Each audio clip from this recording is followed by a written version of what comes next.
Are we okay? You're good. Yeah. All right, sounds good. Let's see, Chief, we don't have anything else for the agenda. Board No, members, thank you, Chair. you have everything in the draft agenda. Is there anything else for the agenda? If not, I'll move the adoption of the draft agenda as presented. I'll second that. It's been seconded, moved and seconded to adopt the draft agenda as presented. Is there any discussion on the motion? Any discussion on the motion? If not, we'll move to a vote. All in favor, please say aye. Aye. Any opposed? Passes unanimously. Next up in the agenda is item number 4, and it's the introduction of our new Edmonds Board Liaison, Becky Peterson. Good evening, Board Member Peterson. Welcome. And Board Liaison Peterson, would you like to say a few words by way of introduction?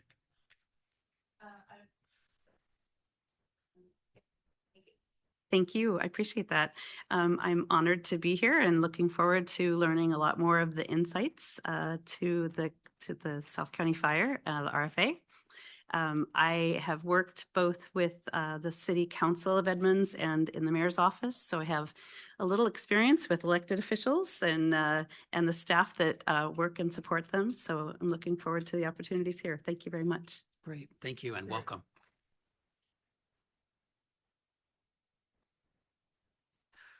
All right, next up in the agenda is item number 5, which is consent agenda. That includes 5A, the July 2026 payroll summary and authorization, and 5B, the August 18, 2026 claims vouchers totaling $1,447,949.75. I will move the adoption of the consent agenda. Is there a second? Second. Second by Commissioner Fernhoff. It's been moved and seconded to approve the consent agenda items. Is there any discussion on the motion? Any discussion on the motion? If not, we'll move to a vote. All in favor, please say aye. Aye. Any opposed? Passes unanimously. All right, that moves us forward in the agenda then to item number 6, which is approval of the meeting minutes. In 6A, we have the August 5, 2026 regular board meeting minutes and the August 11, 2026 work session meeting minutes. I will move the adoption of those two sets of meeting minutes. Is there a second? I'll second. Seconded by Commissioner Chan. It's been moved and seconded to adopt those meeting minutes. Is there any discussion on the motion? Any discussion on the motion? If not, we'll move to a vote. All in favor, please say aye. Aye. Opposed? Passes unanimously. Thank you. That moves us forward to our next item, which is item number 7, which is our recognition for our outgoing Edmonds Board Liaison, William Morris, and Board Liaison Morris resigned from the board, I think it was a week ago yesterday, maybe, but it's about a week and a half ago or 2 weeks ago. And so Board Liaison Morris was on the board since Edmonds annexed into, or it became effective approximately in 2025, August 2025. And so we appreciate his good work on behalf of the board, providing input on behalf of Edmonds, providing input on our various problems that we have at the board, and being a good board member. We will miss his participation and input with the board. We do have a resolution recognizing him. And I did want to also mention that I did contact him about possibly being here tonight, and I don't believe he is going to be attending tonight. So that's why we're just going to go ahead and move forward with the resolution. But we have resolution 08182026-18, which is a resolution recognizing Edmonds Board Liaison William Morris. I'll move the adoption of that resolution. Is there a second? Second. Second by Commissioner Fernhoff. It's moved and seconded to adopt that resolution. Is there any discussion on the motion? Any discussion on the Commissioner Chan? Yeah, I think it's critical for the liaison people to come to our meeting because they provide a lot of input to us. And the last few they're all pretty good. Remember all the cities, and a lot of times they think that we don't see it from that way, and that's great. I think he did a pretty good job on that. Sorry. Yes. No, I just want to again say thank you to Morris. He did an incredible job, was always brought insight, and it was just a pleasure working with him. Any other discussion on the motion? If not, we'll move to a vote. All in favor, please say aye. Aye. Any opposed? Passes unanimously. If I could, I'd like to read into the record our resolution recognizing Board Liaison Morris. Whereas William Morris was appointed to serve on the South County Fire Board of Commissioners as the City of Edmonds liaison in August of 2025. Whereas Liaison Morris demonstrated leadership with his participation on the Finance and Human Resources and Capital Facilities Committees, and by participating in the selection of the 2026 board and staff priorities. Whereas Liaison Morris played a valuable role in discussions related to the passage of Local 1828's collective bargaining agreement.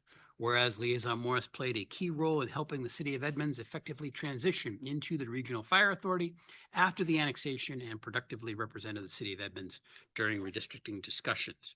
Whereas Liaison Morris shared expertise from his extensive career in law enforcement as an Edmonds police officer and demonstrated his commitment to public safety by providing guidance on key public safety topics affecting the citizens of South Snohomish County. Whereas Liaison Morris was a champion of future transformation and safety with the support of the next fire chief of South County Fire. Now, therefore, be it resolved that the South County Fire Board of Commissioners recognizes William Morris for his public service and commitment to the improvement of our community. Adopted today's date by the Board of Commissioners. Board members, I do have here, we have a kind of a, I guess, a formal draft, and then we'll have a draft that goes into the meeting minutes. But this is the one, if I'm going to pass it around for signature, and then we'll have it put in a plaque and sent, not a plaque, but a frame and sent to Liaison Morris. We also do have, I'll pass down to you, we do have a nice little plaque for Liaison Morris that we'll also send along with it, with the help of Ms. Blankenship. What So, does it read? Can you read that? yes, the small plaque says, in appreciation of your service as board liaison to the City of Edmonds, and then the dates. I'm going to give him a hand. Oh, very good. So I'll just pass this down for signature, and if you want to look at the plaque. Very good. All right, let's see, that moves us forward then in the agenda to item number 8 and 8A, which is redistricting. And sorry, we will have the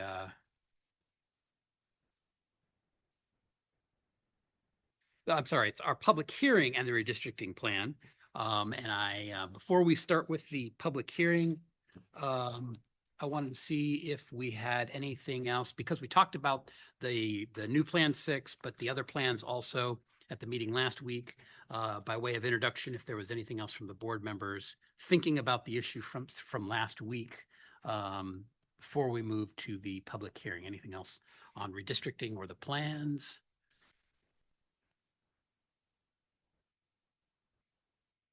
Not seeing any, then I think we are ready to move forward to the public hearing. And I believe we have two requests, then there'll be an additional opportunity. But I'll go ahead and open the public hearing regarding the redistricting plan. And our first requested commenter regarding that is Paul Whitmey. Is that Whitmire? Sorry, Mr. Whitmire, please come forward up to the microphone.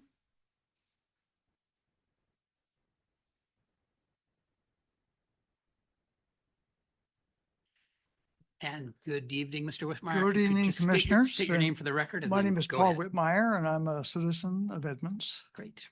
Please And go forward. I want to thank you for this opportunity to comment on redistricting.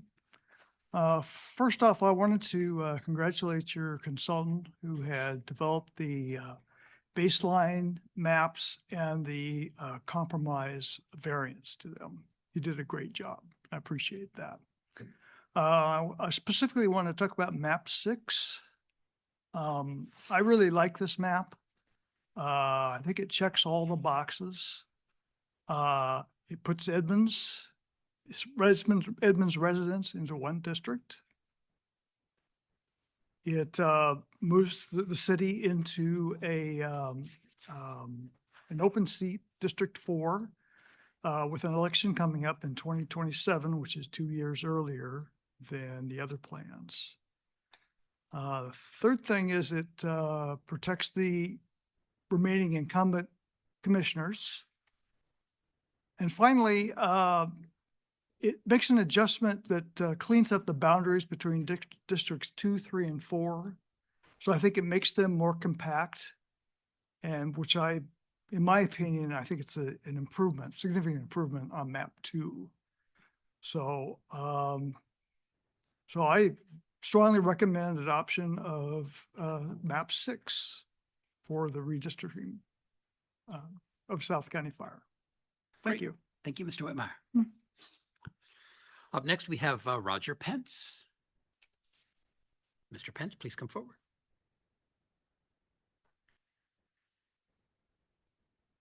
Good evening. Thank you, Mr. Chairman, Commissioners. I will keep this short and sweet. I spoke to you at your earlier hearing on this topic, and I'm very pleased to see the new option 6 and all that it does for the Edmonds corner of the district. I think it's a very creative solution, and we should perhaps thank Commissioner Rowland for his timely resignation, thereby allowing this to be done in a tidy way. Often major districting map changes like this involve some mischief someplace. And boy, there certainly isn't anything like that involved here. It's all upside. It does good things for the city of Edmonds and the it doesn't do any damage to any of the existing commissioners, and it gives the Edmonds constituents an opportunity to elect their own commissioner, their own member of the board, so to speak, far sooner than would otherwise be the case. So I urge you to adopt this at your earliest opportunity.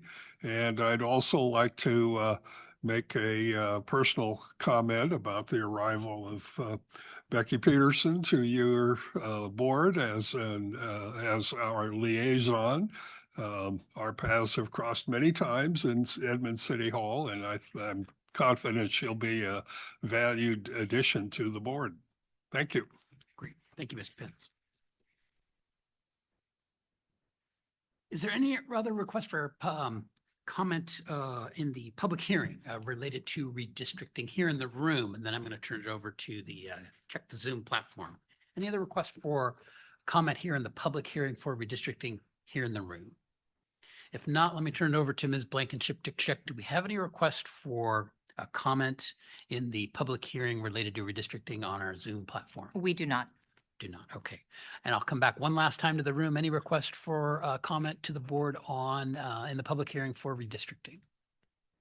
If not, thank you. I will close the public hearing and turn it back to the board regarding redistricting. If there were any comments from the board about redistricting. If not, I'll have a comment here in a moment about process. Commissioner Fernhoff. Yeah, I just want to say in presentation to Mayor Rosen, both Commissioner Wackelman and I were briefed out the mayor personally, and he has come out and I believe sent the board chair a letter endorsing map 6 as well as a good idea. So I just wanted to reemphasize that there's pretty much universally, I haven't heard one derogatory statement about this proposed map 6. So I would encourage us to consider it highly. Any other? Commissioner Wackelman. I also want to state that I strongly encourage us to support map 6. Listening to the Edmonds popular citizens, it has been strongly supported. Having the conversations, it seems like it meets all standards. And also, I want to echo what Commissioner Fernhoff said about the mayor's comments. And so I also strongly recommend map 6. Any other? Commissioner Chan. Yeah, I think there's some other citizen that wrote in, which Melissa give us to share, and then she also favored the map 6. And I just have to say, the commission have been working hard to see how can we kind of get the Edmonds involved right away in the 2027. I think that is a really good one. We drove, just prove that we listen, and then we try to be as creative as possible to make everybody, have an input in there. Thank you. Any other comments on, or I'll say a few words about process. I think with the comments that we've heard about map 6, I think we're ready to move forward for action at our next meeting. That gives a little bit more time for any other comment to come through. It would make it approximately, I want to say that's September 1st, I think is our next meeting, but the first Tuesday of September. Be almost a month since we came out with, since map 6 came out, and we've been talking about the maps now for most of 2026. Yeah. So it does seem like the public opinion is very strongly in favor of map 6. So my suggestion is that we move forward with action we'll have a resolution, and it will be for map 6.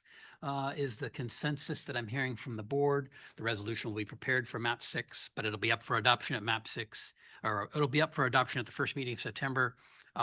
Anything else, it could end up being a different map, or there could be a change or whatever, but act for action at the first meeting.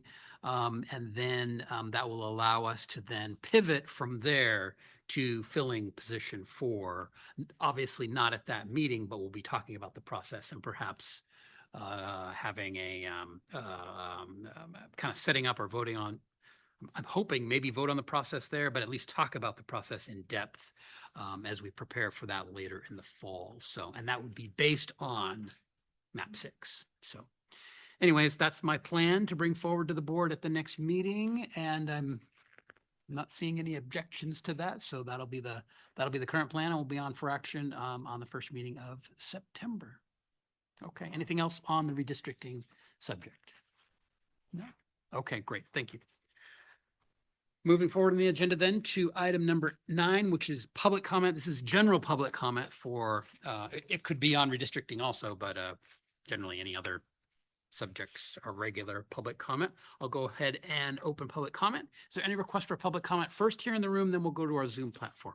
Any request for public comment here in the room? If not, let me turn it over to Ms. Blankenship to check our Zoom platform and see, do we have any request for public comment on Zoom? We do not. All right, thank you, Ms. Blankenship. I'll come back one last time to the room. Any request for public comment here in the room? Not seeing any, thank you. We will move forward in the agenda then to item number 10, which is the Fire Chief's report. Good evening, Chief Maxwell.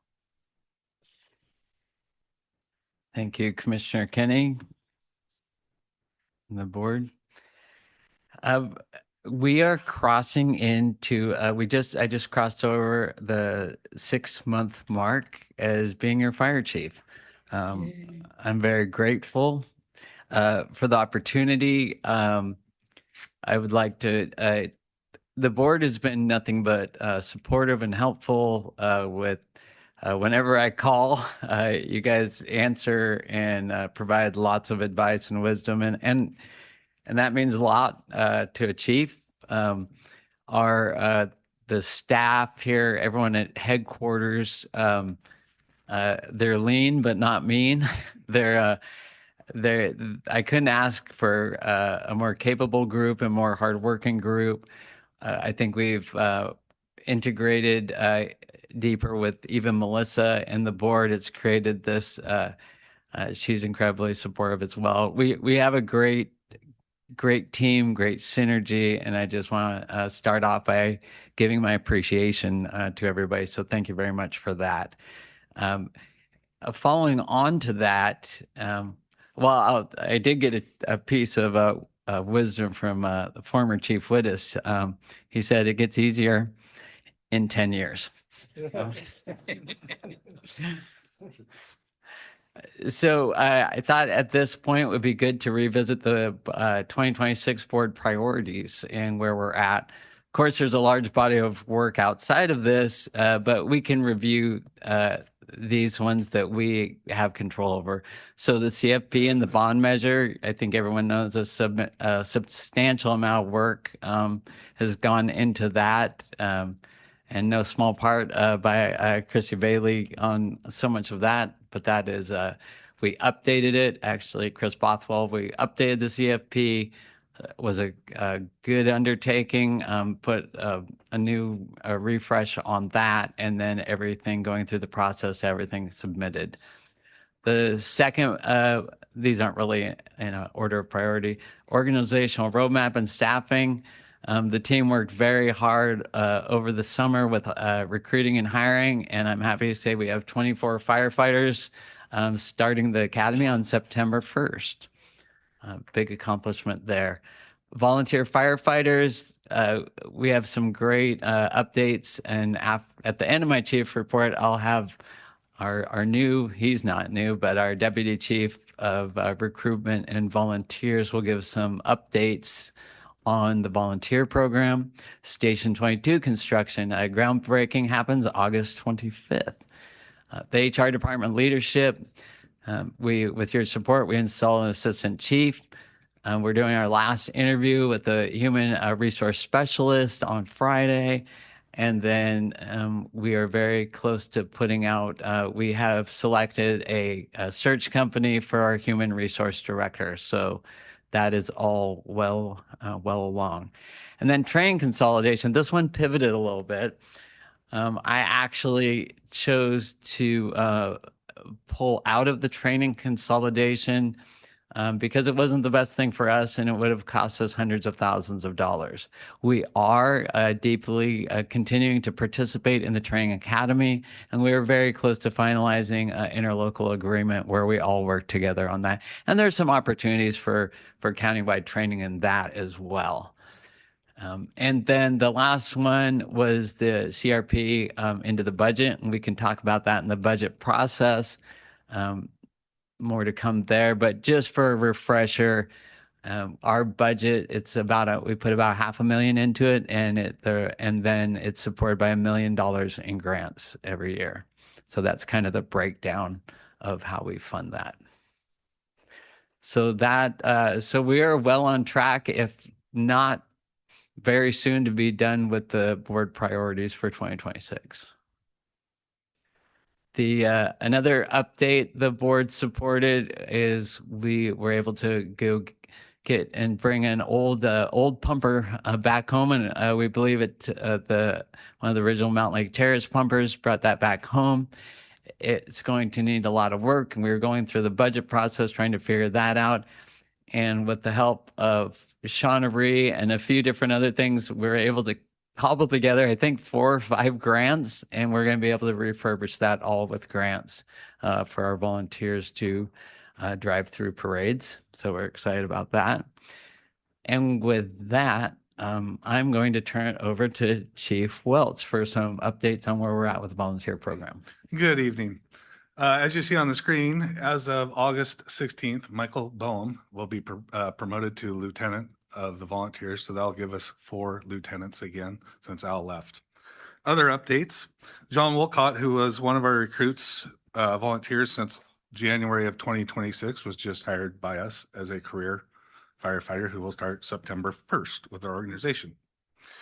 Currently working on drivers positions for Air 15. Right now, the only drivers we have are the 4 lieutenants are the drivers, and I want us to align with the rest of the organization so we would have firefighters, drivers, and officers on our rig.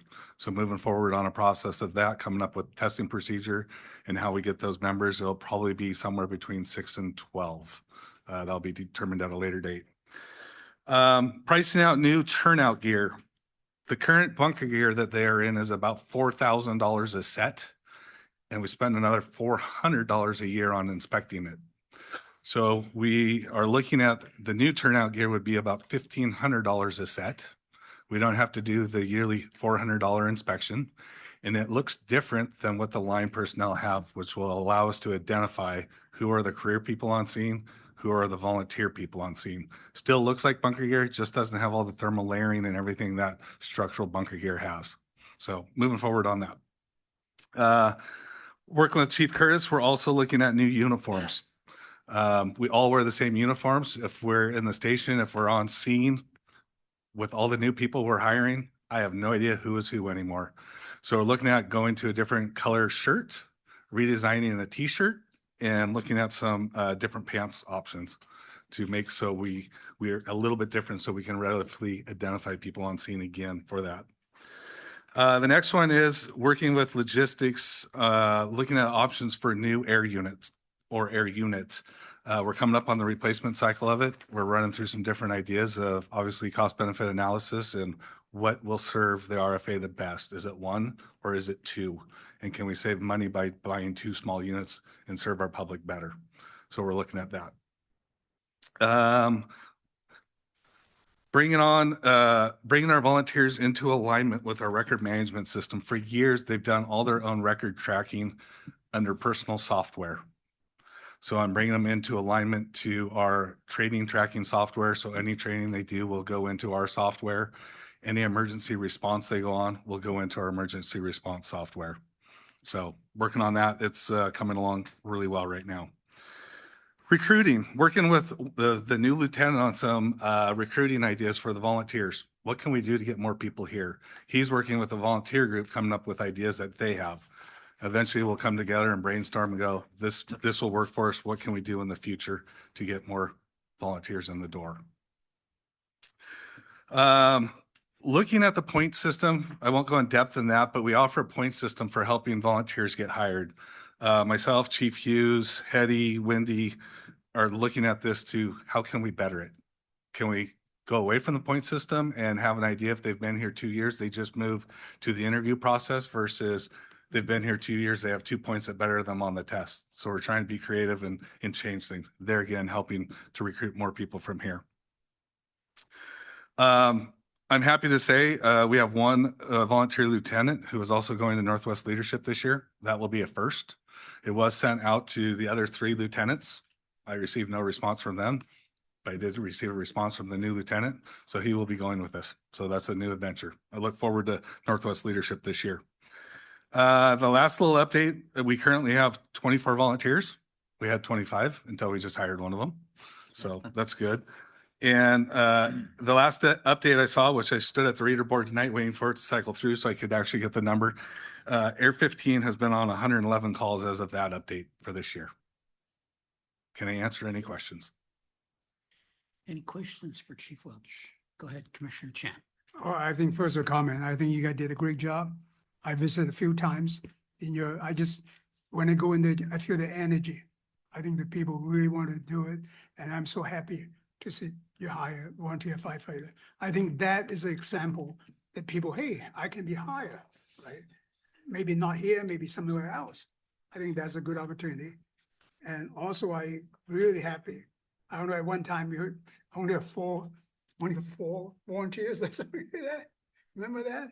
Yeah.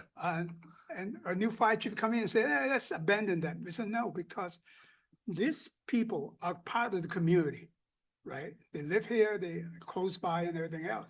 And I feel really good on that. And I have to say that selfishly, when, I don't know, you got to know that we could not get the crew on the Dragon Boat, right? So I went there. My gosh, they play the Dragon Boat from YouTube. I wasn't even prepared. I thought it was going 5 minutes and I'm going to get out of there. And immediately have 4 people right away sign up for it. And then at the end, there's 6 people like that. I think that will save our Dragon Boat thing. I thank you very much. You're welcome. Thank you. But I think one of the things you guys have been considering about the succession plans and all that. We are working on a lot of different things right now. The volunteer core group is very young. A lot of them have been here less than a year. So we've got a lot of work to do and we will get there. There's a lot of moving parts right now. Who's the one that moved to Florida? Al. Oh yeah, he he just look a big guy. He just have that charm of a leadership. I think We've got another one right there. Oh, that will be a great fill-in for Al. good. Almost as tall. Yeah. Commissioner Fernhoff. Chief Welch, I just want to say and acknowledge you for taking on this task. Your history as a educator, a trainer, elevated to chief officer's position here in our organization, really speaks to your character. And I know the chief is depending on you to make this program successful. And I have no doubt, just from the evidence in front of us, that you are the right person for the job. So thank you. I can attest to your selection. Both Michael Bohm and myself went through 23-1. We were the first volunteer recruit group to re-energize the program. And having worked alongside him, I can tell you that you have a very solid choice. Probably more disappointing that he's not becoming one of our full-timers to some degree, but maybe someday, you never know. I keep trying. Keep trying. Keep trying. And I think the vision of the chief is to support your vision in concert. I think the three of us have communicated fairly effectively, and I very much have to support your notion, having been on the fire ground, having been also a person outside this agency that does incident command and some other things. I have to be able to make a decision about who is capable of doing what mission. And if I have an intermix of people who are qualified in certain arenas but not others, I might inadvertently task them to do something that could be dangerous to them. It could be inappropriate for our agency to do that. So subtly and respectfully making some distinctions at a distance helps us all understand what our lane is and what our role is during that support mission. So I'm eager to see what we come up with. So thank you, sir. Thanks for the kind words. You bet. Anything else for Chief Welch? No? Great. Thank you, Chief. Thank you. And Chair, just to close out, Chief Welch is exceeding expectations. That was barely the half of it on his ideas for the program. I would say this is the first time we've had deputy chief level with that actually in their title in this organization, and having it connected to recruitment and HR it's a natural fit. And so far, everything's going according to plan. But so thank you for the support in that. And I'm excited to see where we'll go. With that, I'll conclude and take any questions. Great. Any questions for the chief on the chief's report? Commissioner Wankelman. Yeah, more of a comment. First and foremost, it has been a highly productive first 6 months. I know that you have gone through a lot. It's been a learning curve, and I just want to tip my hat to you. Your effort, how you are leading, organizing, and accomplishing the different tasks that are being put before you, navigating the challenges from operations to HR has just been it has been an honor to be able to witness it. And I just want to again say thank you for all of your effort. Thank you for your leadership, and thank you for the capability that you're bringing to South County Fire. The community is better off with you at the helm. Thank you. Thank you for your support. Commissioner Chan. Well, he said nice things about you already. You can say it again. I can say it again. No, I really appreciate it. I think you take action. Sometimes I thought it's too fast, so I slow down a little bit and get absorption. So, but I think I think you support the volunteer. I don't know if people know that, especially on prevention, right? And also all the parade and all that. That is they have really did a good job. And that, of course, I'm a money guy. I said, oh, how much money we save. I mean, can we imagine with all this a full-time person to be there? There's a lot of money. So I want a citizen to know we look at our money really carefully. And definitely the preventions, you support prevention. And remember, always say, well, how can we calculate the call never made? So I can do that by even, I'm looking at the population growth, but our call still not growing proportionally. I think that's critical. Thank you. Thank you. Any other questions for the chief on the chief's report? Great. Thank you, Chief. Thank you.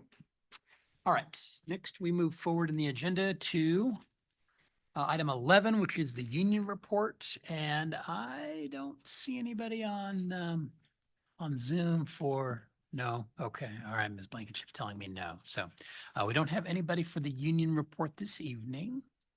Thank you. We'll move forward in the agenda then to item number 12, which is capital facilities planning with a capital facilities plan update with Director Veely. Good evening. Good evening. Thank you, Commissioners. I wanted to share with you tonight just an overview update on our public education efforts around the bond measure that will be in front of voters this November.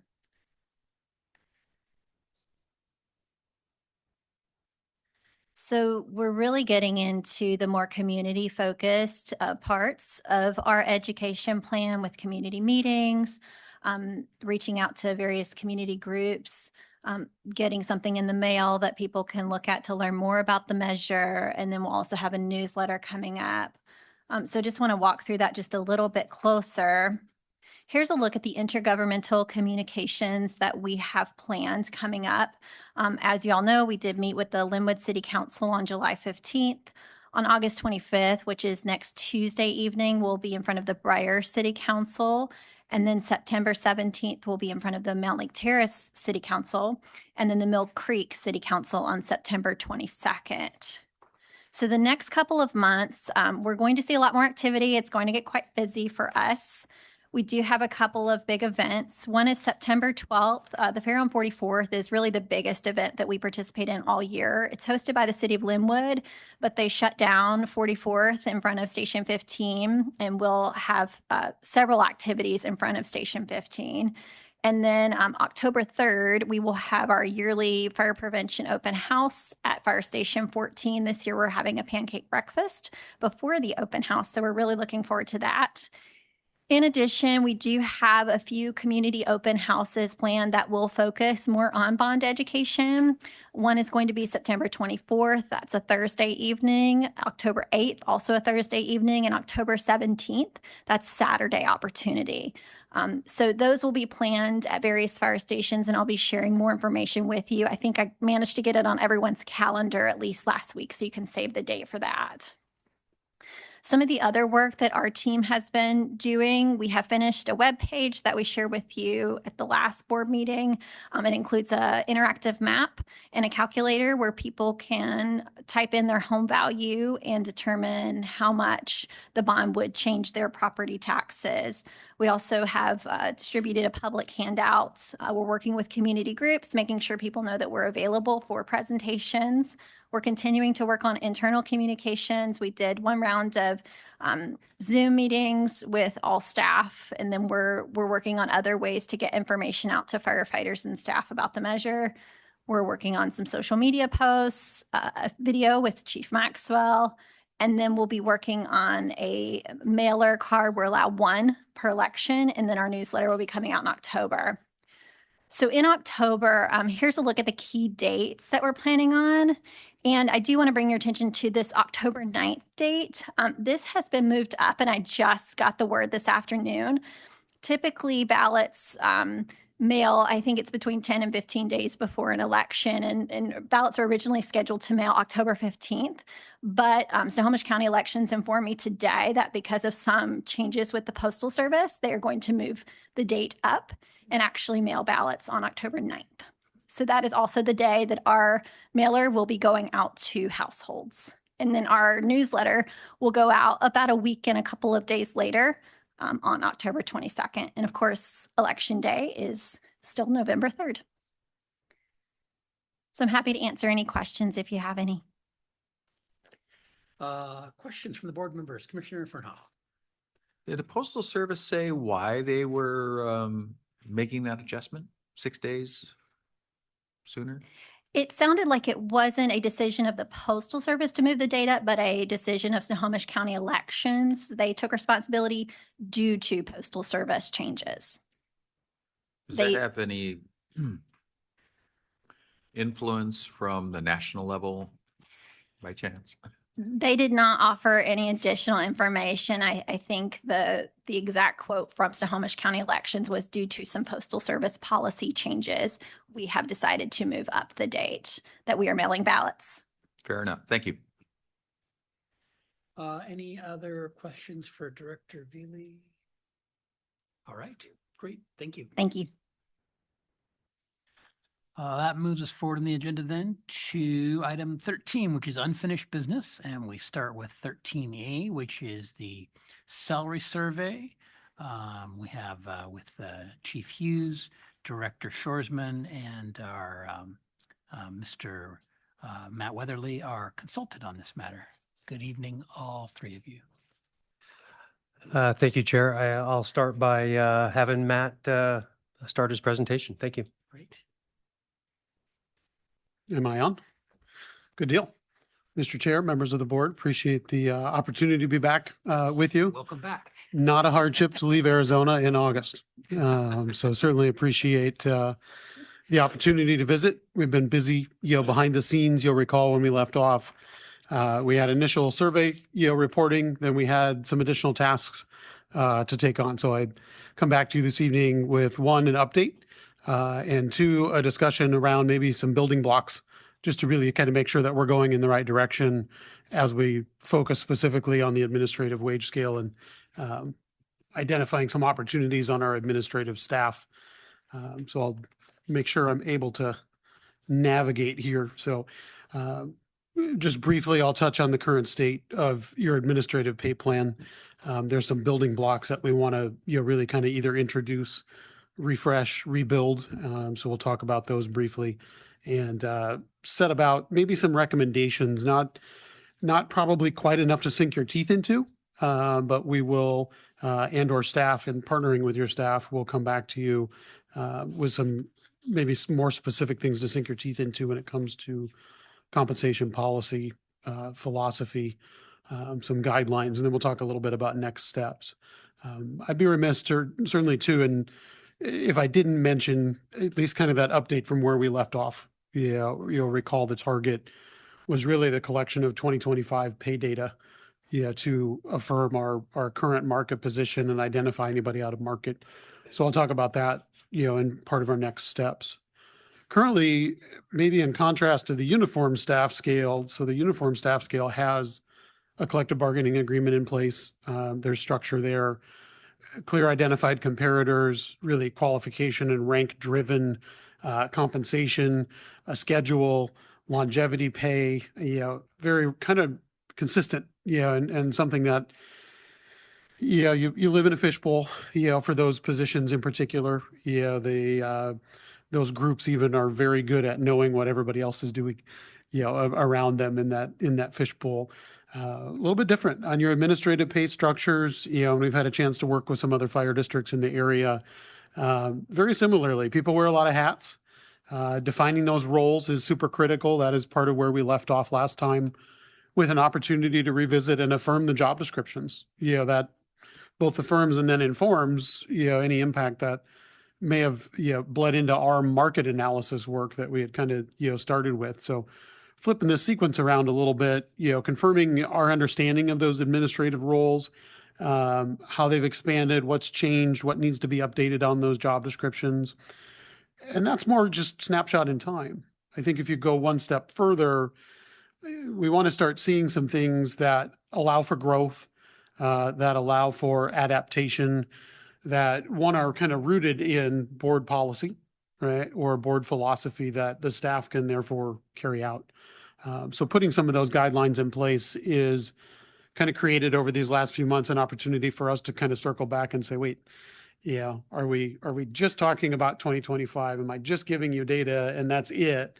Or are we really, positioning ourselves for the ability to grow, the ability to adapt, react to market, react to changes to job descriptions, and get a little bit more, I would say, both nimble and defensible in a lot of ways. So we've got, a couple of building blocks I mentioned that I think lead into some of our conversation this evening, which won't take very long, but globally, just the concept of having a pay philosophy, understanding where we want to be in the market, allowing flexibility, obviously, as budget, waxes and wanes, as, staffing and service demands wax and wane, knowing that we kind of at least have a North Star when it comes to what is our goal, for attracting and retaining staff. So that's a critical one. Sidebar update. We set out to look at the job descriptions for each of those administrative roles. So you'll recall Where we left off was a hey wait, and that hey wait included, do the job descriptions still reflect how people are spending their time? Supervisors reviewed questionnaires that employees completed. The existing job descriptions have kind of been touched up in a track changes format. Those drafts are coming back now from supervisors, from their input. But I would say for the purposes of at least our role briefly as a third party, for the purposes of our compensation assessment, those job descriptions have been finalized with kind of some of that information flow, really to kind of affirm and inform again that market comparison. Currently, there is a pay table in place for your administrative wage folks. There's 14 grades to pick from. There's not a lot of consistency between those grades. I think I alluded to that maybe one of the first times that we visited or I visited in person.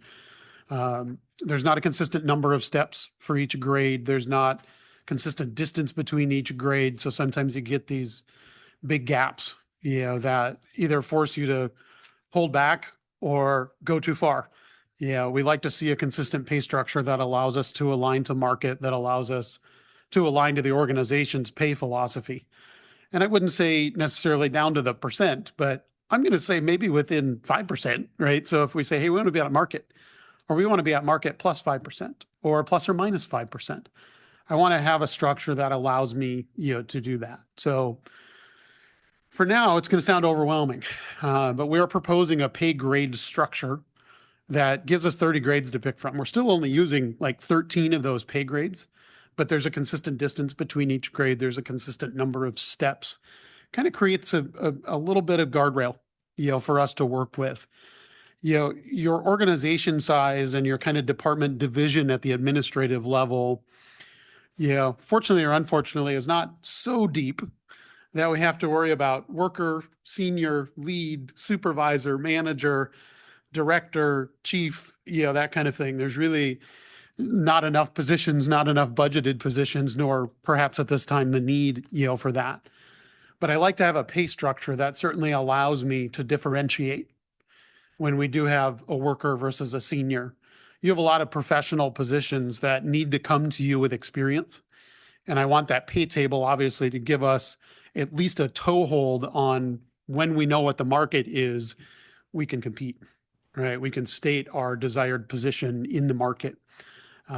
Certainly roles that have the same pay grade, you can infer a little bit when it comes to internal equity. So not just market, but things like education, experience, certification, consequence, work complexity, things that allow kind of us as analysts, or in my place, your HR staff, to assess how do we value positions? How do we place jobs onto a structure?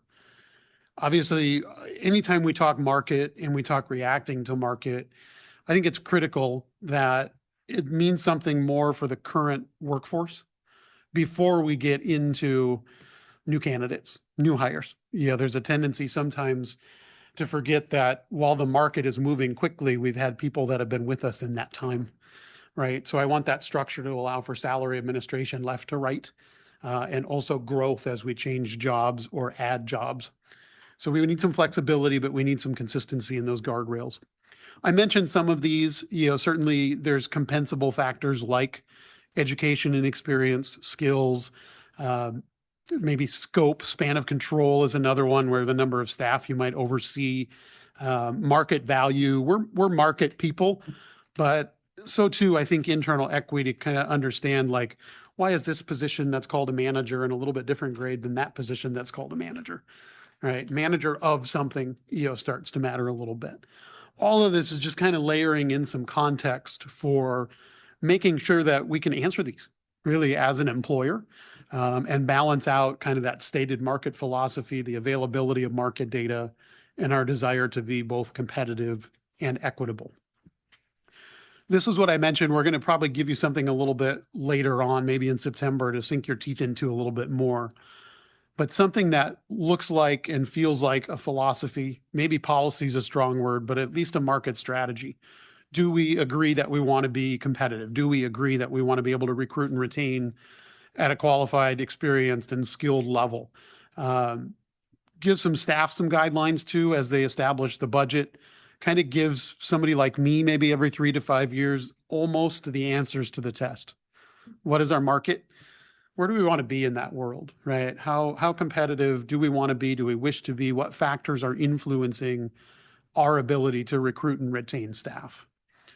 We've got some pillars. I won't go through all of them in a ton of detail, but I've alluded to them, right? Understanding where we want to be in the market, aligning it obviously with our mission, with our budget on the sustainability side, having really sound practices, kind of reinforcing like how we come up with job titles, how we develop job descriptions, the amount of, I would say, discretion that you as a board or through administrative latitude with the chief and those overseeing HR, what type of administrative latitude do we have, within these broader guidelines to meet those stated goals and objectives?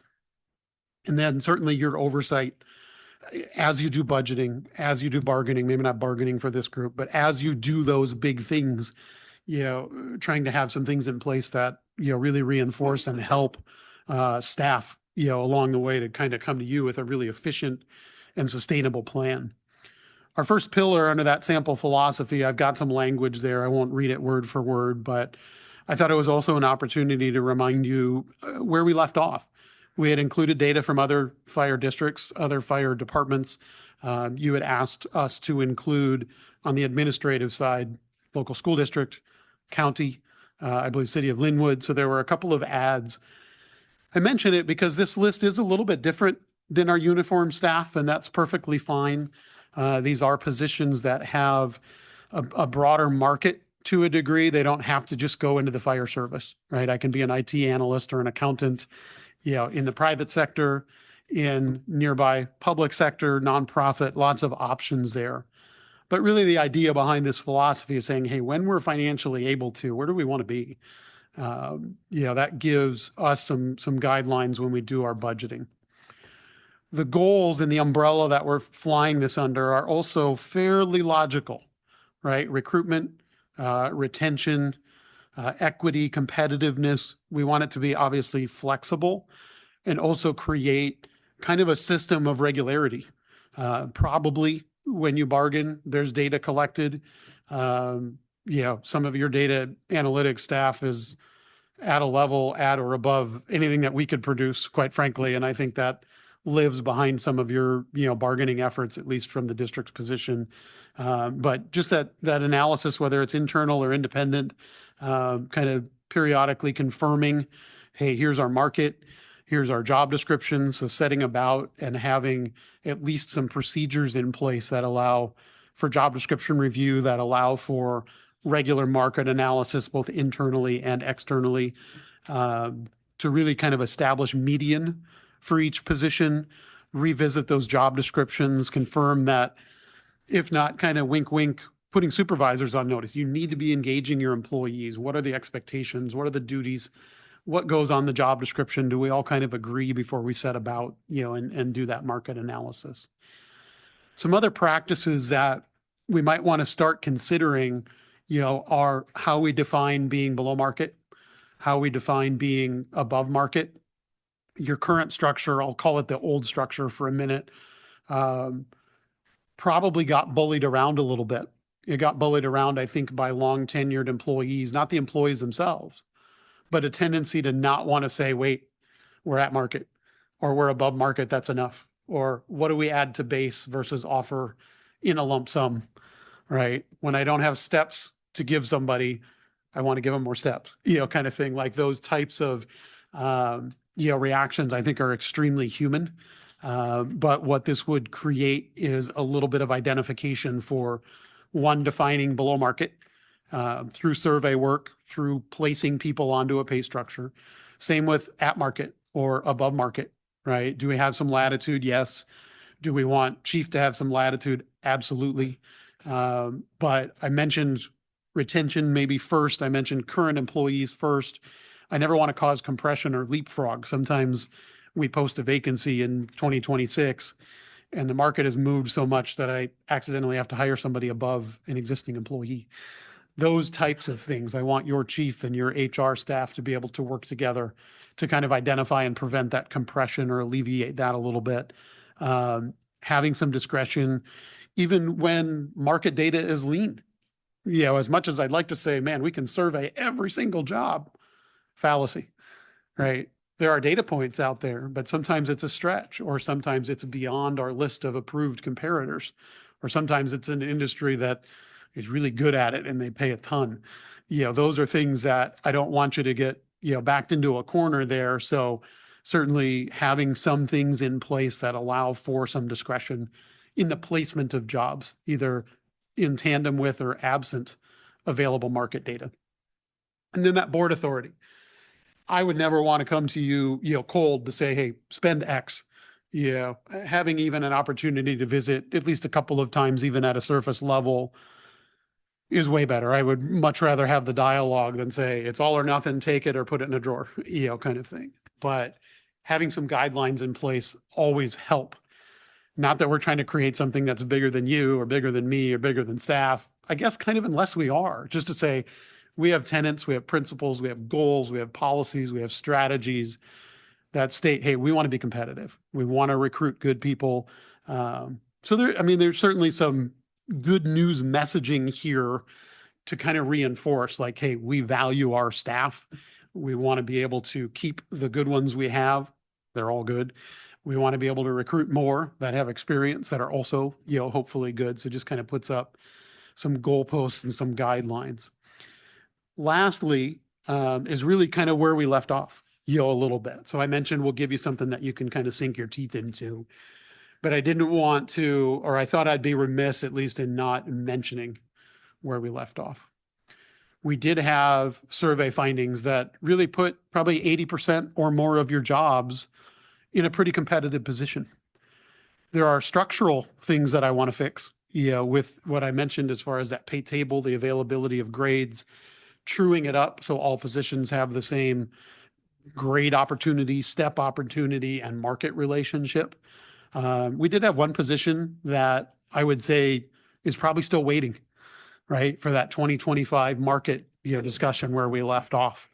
And I know some of that was hard fought history, even to get to the point where I visited you last winter, kind of thing was kind of a multi-effort. And so I wanted to mention that because I do have, one position, that to get it back to market, there's a retroactive cost there of about $10,000, just over. The rest, I would say, are not a function of being below market, but a function of truing up that pay table that I mentioned. I believe your administrative staff received a cost of living adjustment in early 2026. That was appropriate. We've taken that into account in designing a pay table and placed jobs onto, a pay grade structure. And now I need to get people onto those steps. This doesn't necessarily need to be retroactive, but getting people onto a step comes with an annualized cost. Now, depending on when you do your budget, if you did it, with 3 months left, it's a third of that $92,000 number, but there is a cost. And that cost is simply a function of you landed somewhere between step 4 and step 5. I'm going to put you on the scale, kind of thing. The scale will continue to grow for cost of living. People will continue to be step eligible as long as they're meeting or exceeding whatever expectations you have, for them. But I wanted to, just make sure that we circled back on where we had left off there. Lastly, been discussing with your staff, the appropriateness of, wouldn't say when to perform the next survey, but I will say that. Should a 2026 survey be done? Do we want to, affirm those market comparators again, affirm, being at market or at market within 5% of market, whatever that stated goal or philosophy is. Identify certainly any of those that are near the top of the scale. I think annually when you have your budget conversations, it's appropriate to say, hey, I've got people topped out. If we give a COLA to the scale, then they'll see an adjustment. If we don't do that, should those individuals still be eligible for anything that's more of a lump sum, not added to base pay, depending on what local, rules allow for. And the only other piece, our scope of work was a total compensation survey. There were really only kind of 2 elements of, I'll say, benefits that stuck out. The administrative staff in other fire districts and amongst about 90% of the comparators are eligible for longevity pay. As an example, about 3% at year 10. That kind of aligns with your uniform staff, might be a little bit behind the uniform staff, but you don't currently offer longevity pay for administrative staff. I think you do have some fairly tenured employees. That might be something, kind of cool to look at. And the other piece was looking at vacation accruals, and maybe shrinking the amount of time that it takes to accrue more. I think that those two were the only other areas that I had what I would call findings, kind of through an audit, was kind of the vacation accrual and the longevity pay. So that was a mouthful, but here we are. Can I answer any questions, Mr. Chair? Questions? Commissioner Furno. Thank you, sir. You're very well spoken. It's excellent presentation. I did not drift one iota. I'm curious. I come from the federal system. Yep. Right. Yep. So we have I 15 remember that. grades, right? And there's 10 steps to every 10 steps to every grade. It's like a 20-year plan. So if you come into the federal government, it kind of maps out for Right. 20 years. You have 30 in grades. So I'm just wondering, how does that break down or compare? Can you crosswalk that briefly? As long as it doesn't take 20 minutes. No, we'll it be fine. absolutely does not. I believe the federal scale is a little bit compressed. The distance between like a GS 2, 3, Mhm. 4, or 5 is not very great. I Mm. think it might even be square. Mm. With the 10 or 20 steps going this way, and it's square this way. So the top step in grade 2 is about the third step in grade 8. Something like that. There's a lot of overlap there. Mhm. Obviously, it's a giant organization that you're attempting to classify upwards of maybe thousands of unique jobs and job descriptions to. Here I am giving you a table with more grades than that. However, much more distance between each grade. Mhm. When I think about the market, what it takes to move a job to a higher grade Mhm. might even be a little bit more significant. I think that, this organization, I'd have to look at the history and I should know the answer and I don't. But if I compare that to how frequently the federal system receives a COLA, Yeah. I'm guessing that you're behind. Oh, yeah. I don't mean, you are and you aren't, but Mhm. the amount that federal GS scale has moved in its existence is probably fairly significant. If not taking grades off the top and moving into the bottom and, just as cost of living and that kind of thing grows. A little bit bigger distance between steps and definitely bigger distance between grades. The scale that we've got modeled so far has 6 steps, left to right rather than, 20. So, Thank you, sir. yes. Commissioner Chan. Well, thank you for the presentation. I just have to emphasize that I know that I think they all could talk about federal government. South County Fire is a self-sustained junior taxing system. I don't think we need to be in compliance with the federal government or any government at all. So I would take that. But more importantly, I think as a commissioner, I really represent the taxpayer. Okay, because I do want to make sure that that we're no expenses. But also important too is that I always have philosophy. I've been always in business. Happy employee, happy result. You can go to a lot of company, restaurants, whatever it is, and they're underpaid because they're not, don't have a smile, don't Sure, have all that stuff, sure. right? So that to me is very important.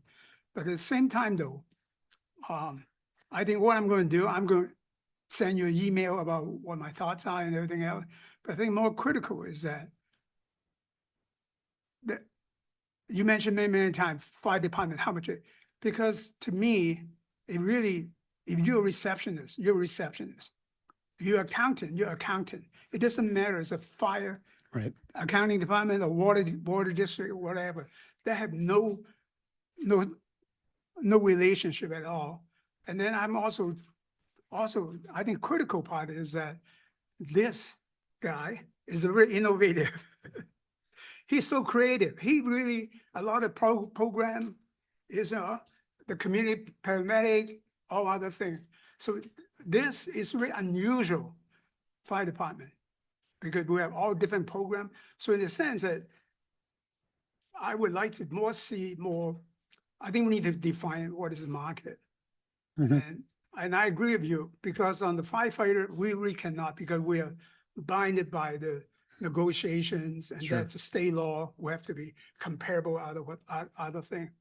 But other than that, the problem is that our taxpayer, he or she is a receptionist. And then if you look at our salary, they say, wait a minute, how come they pay the receptionist that much, right? They can compare.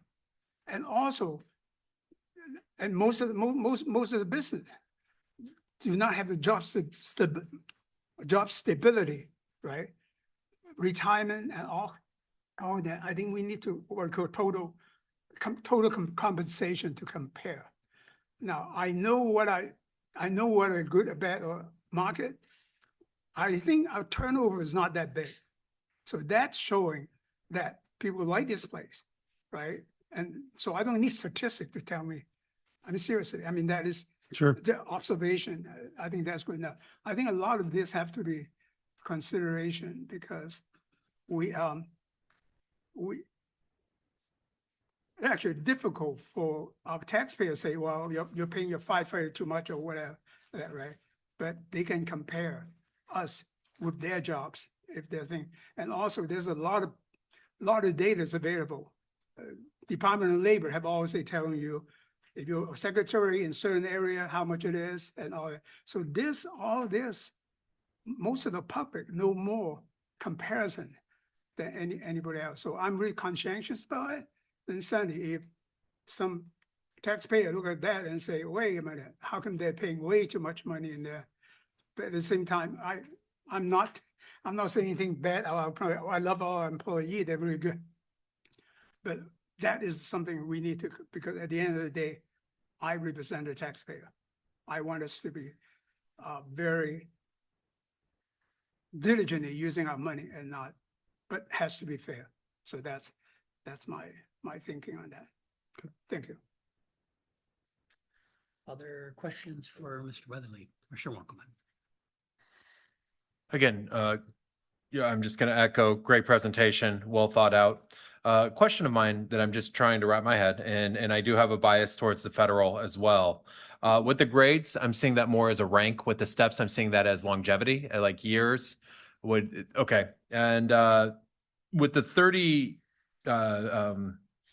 grades to basically look at, I understand the consistency. I understand the distance between each grade. Is that going to be uniformed for each administrative position, regardless of where they're at? Or is that is there some type of specific towards an accountant is going to fall within this, say a GS, 10, while a director falls within a GS 15? And we're just kind of putting everybody into that kind of area. And then does a job have a cap on how high it can go within the grade system? I'm kind of looking for that kind of clarification. Yeah, I think you're accurate in everything that you had said. There are multiple jobs on some pay grades, right? It's going to be market, maybe even some of those internal equity, factors. Like you might have an accountant and an HR analyst that by happenstance are both in grade 11 or whatever it might be. They all have equal number of steps. So pay growth opportunity from step 1 to step 6. And then back to that consistency between each grade, which allows for us to dial into market, right? And jobs don't automatically move. Something's going to have to trigger that, a change in duties, a change in responsibilities, or a change in market, right? So they may not all track together. It's very common, I think, when you do salary surveys correctly, that only some of your jobs move to different pay grades. Now, the whole scale can grow through things like COLA, inflation, that's appropriate as well, but modest, moderate, kind of thing. The current scale, for better or worse, there are spots where it's 10 or 20% from one grade to another. Okay. And so I need something to be really broken before I'm going, oh, I'm moving that up, right? It's just not there, kind of thing. And so trying to design something that offers that kind of structural consistency, even if what we publish are these jobs in these 13 grades, we have grades sitting back there for me as an analyst, to really kind of dial in and say, ooh, This person now supervises 2 people they didn't before. Should we change that? Should we move that to a grade that reflects that? Yeah, we're not really banding jobs per se, but you can kind of infer where we have our paraprofessional, our professional, and our leadership in that, kind of sequence of grades to pick from. And with this structure that you're discussing and proposing, I see a lot of career growth also kind of infused in it, which will actually help promote morale, which will help promote efficiency, effectiveness, and will help people take steps in a career rather than just holding a position. Yeah, I think that's fair. Okay. Yeah, I think just kind of depending on how dynamic the needs of the organization change, which probably needs to be the driver behind job description change, job duty change, and therefore pay grade change. There could be some positions that job description is really stable for a very long time, if not kind of forever. And then there are others that even as leadership changes, as community initiatives change, the needs of that organization, you kind of sometimes you work with the people you have. Like I have 30 budgeted positions or whatever it is, and now I'm going to add a couple of things to your job description. Like we can dial it. And that's probably where the art meets the science. Yeah. I think a little bit too.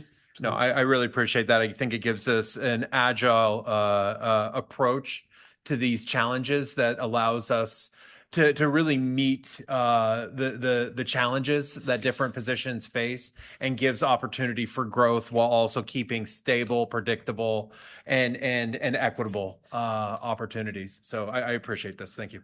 And yes, there is a cap, I think, is maybe the only other thing that I had failed to answer, right? Like what those steps represent. We need to collectively, I want to keep working with your staff on policy and procedure around what if I'm below step 1? What if I'm above step 6? Those types of things, because we're pretty sensitive as a third party we're not trying to go backwards, right? We're not trying to go down. But if I have rock solid market data, how defensible is it? Yeah. Right? It'd be like, you're frozen. Yeah. Oof, like that's a tough word, kind of thing. I better be really, really confident in my market data. And to Commissioner Chan's point, too, we looked at private sector, we looked at local, and we looked at, city, county, even school district, and I think maybe because of the fishbowl you all live in, you all pay very similarly, right? For your IT analyst, for your executive assistant, for your accountant, for your, finance manager, they're pretty bunched up, kind of thing. The county's ahead of you in spots, the school district's ahead of you in spots, you're ahead of the school district in spots, right? And so I love data, right? But I need enough data points.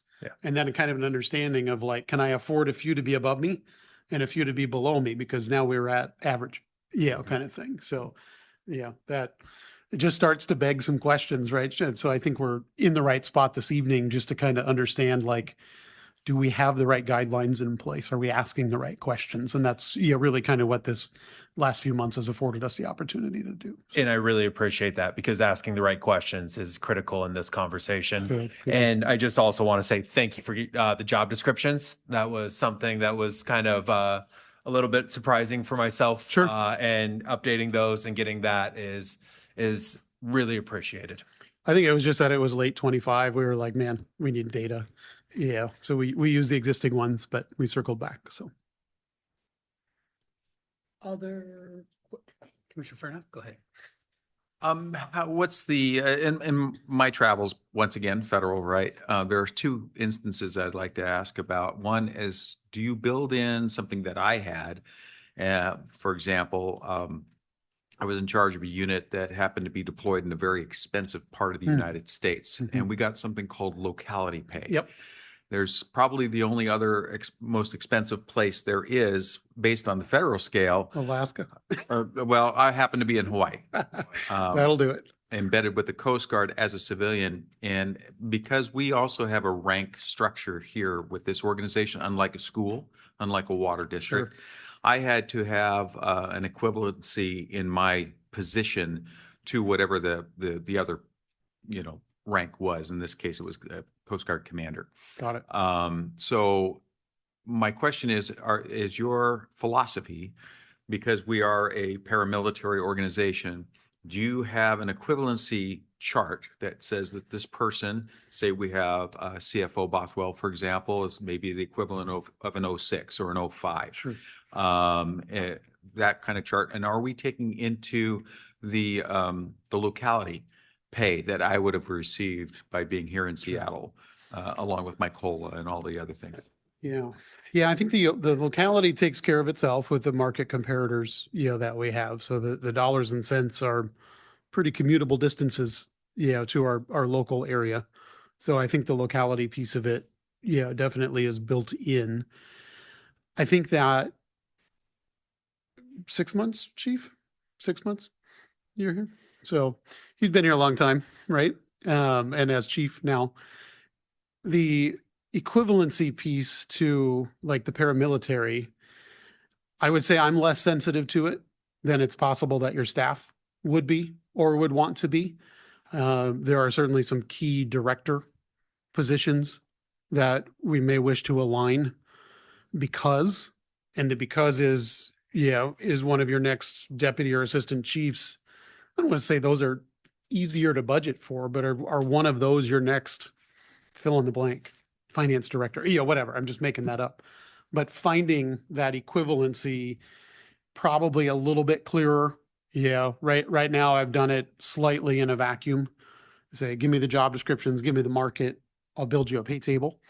But if I reach across, there probably are, but at present day, I would say it would be happenstance to say that it's equal to that rank or equal to that rank, right? So we do 50 to 60 of these a year throughout the United States, predominantly at the local government level.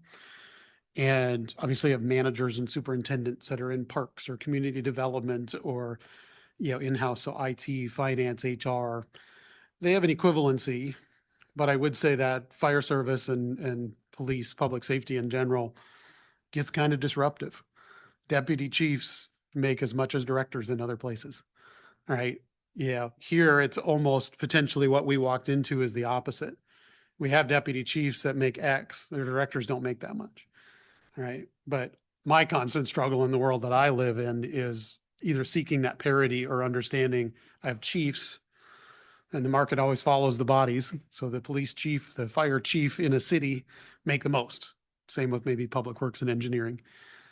And then my next tier of directors sometimes falls below my assistant chiefs and deputy chiefs in public safety. And that can cause a little bit of heartburn in a municipal setting. So yes, there's equivalency. Yeah, but I haven't scientifically studied it maybe enough to. Thank you. You bet. Other questions for Mr. Wadley? Commissioner Chan. I apologize, but I think maybe I missed your last when you were here. I didn't remember. I want to emphasize that yes, the job description is critical because that is not just the payment itself for legally, right? Sending people, oh, that's not my job. Yep. But I want to emphasize again, I don't want to, right now you're focused on the basically office people, right? Not the labor, right? Union wages, right? Right. Right. So I think the union the deputy chief have their own union, right? So we're talking about assistant chief and chief themselves. Actually, these people are really unselfish because they could have stayed in the battalion chief and get overtime, go Yep. and all this stuff. They don't have to work. I mean, so those are really different. But I want to emphasize one thing. We have done this many, many times. Okay, at the beginning we do local people to do it. Now you being in Arizona, do you because even I know most of the day you just say Seattle, right? But there's a huge difference between Seattle and Bellevue people, right? We're Linwood, Yep. wherever. So Yep. I think you need to look at that. I don't know where you get the data.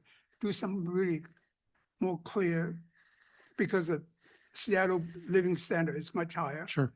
Bellevue even high and all the other stuff. But this part is a little bit different. So that might be, I don't know, how can you differentiate that? Yeah, no, we do have an understanding and a grasp, of that nuance. We've done work on all four corners of this state and both sides of the mountain since the late nineties. So we definitely have an appreciation. I don't know if where you're going is wealthy constituents. Does that make for wealthy local government? Um, No, I'm just saying But- the people live in that area. Yep. That the comparison. Yeah, and yeah, you see in the survey agencies, which is kind of where we had left off. Yeah, and even at your request, including the local school district, the county, Linwood, these are agencies that either you've gained people from, lost people to, or where people are commuting from. Right. I think, you're likely to fill the majority of these positions with people that already live, within commuting distance of us. Um, it is a little bit different list than the union, list. So you don't have any data with the business, the private sector. Yes, plus area private sector. Yep. You That is haven't put correct. Private sector. In there. Yes. Right. Yeah, they're creaming you on IT.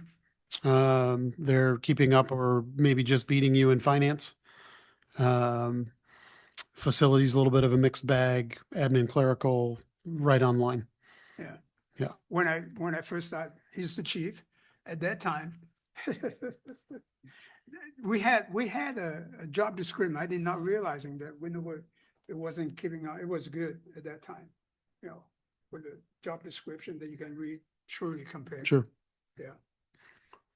But yeah, that's a very localized number that we had pulled. We use Economic Research Institute, which offers a salary assessor. And I can tell you the top 100, within 50 miles, the top 100 participating private employers that report data on those jobs that have portability. So, But also- finance, HR, IT, facilities. And the scale, Joe, how big the Yes, employee and all that stuff. that is correct. That's great. Yeah. I would just add, Commissioner Chan, a lot of these, the salary survey, you particularly have had a lot of strong feelings about it. So a lot of this, when we originally met with Matt, was based on some of your input. And if you see in the bottom right-hand corner, the private sector, so the comparables and everything, what you're looking at it was a while ago, but it was based on your input, and that was captured in Matt's original analysis, just so you know. Oh, okay. Well, one reason that we had one person from Michigan somewhere, that the lady come in and say. Yeah. No, and we learned from that. We And learned from that. Okay. what you see here, finding Matt was based on lessons learned from that experience and input from the board. So many years have gone by, but a lot of this was based on input from the board to get it right this time. Okay, great. Thank you. Other questions for Mr. Weatherly? If not, the issue will be back at future meetings. And we'll have more to discuss. So anything more on this subject, Director Shoresman, Chief Hughes? I have nothing, Chair. No, I think that this is a great start, and I'm really excited about the direction that we're going. And I know that we're going to get you some materials to kind of help with that conversation. Sounds good. Great. Thank you.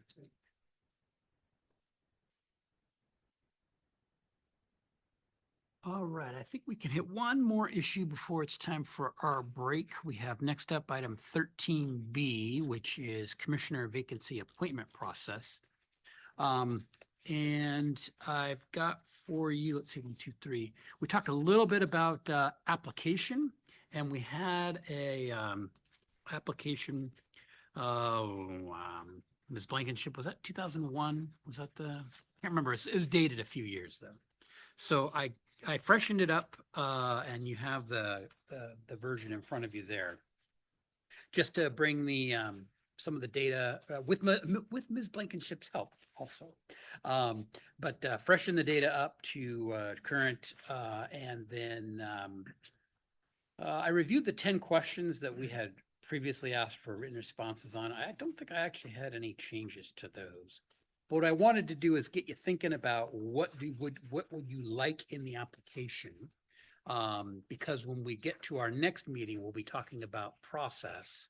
And part of that will be the application, and we'll need to quickly move to the application going out. So I was hoping you could take a look at this. And if you had some suggestions for Ms. Blankenship, so we've got a little bit of time before our next meeting, maybe within a week of today.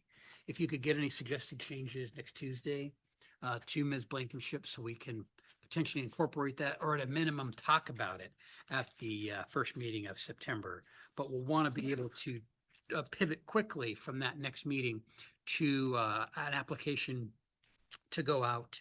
And then that's really all I had for you tonight in terms of getting you a draft application. I didn't have more for you on process other than my general thoughts about approximately 3 weeks of an open application process, and then needing to think about the winnowing process from there. If it's 3 to 5 applicants, it's really easy. In the past, we've had in the range of 2 to 5. It hasn't been 30 in the past, but if it is a whole bunch, how are we going to handle that? So we'll need to think about that. So think about that for the next meeting. We can talk more in depth about it there. And then look at the calendar and think about, what 3 weeks, or if we wanted to go 2 weeks, 4 weeks might be a little too much, but we've got some flexibility there. But it gets us into the meat of the interviewing process, probably around the first meeting of October or so, somewhere in there, depending on if you want to build a little more time. But remember, our last meeting to decide before we forfeit the opportunity is the first meeting of November. So we kind of have a deadline on this to do business in October on this. So we've got some time, but we don't have forever. So that's really all I had for you on process, unless there were other thoughts or comments. Commissioner Chan. Yeah, last time when we discussed, we need to really marketing this, because we will get the best talent in here. Remember, we still have the signs on each station. We still have the signs, and I'm confident we can do that. And how about Christy can make something, comments in the article saying that we're looking for, press release, press release, and everything else. But the pay is not so good, but just say it's a very interesting, experience that they can get.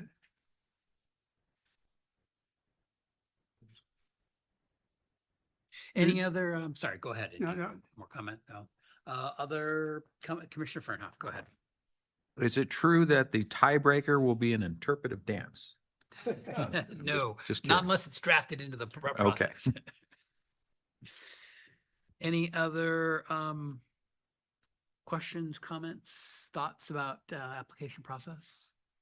Okay, that sounds good. Well, more to come at the next meeting. All right, so that takes us to just about 8:30, which is our usual break time. So why don't we take I don't know, about a 12-minute break here just before 8:30. And then we'll come back approximately about 20 minutes to. So without objection, we'll be in a brief recess. Thank you.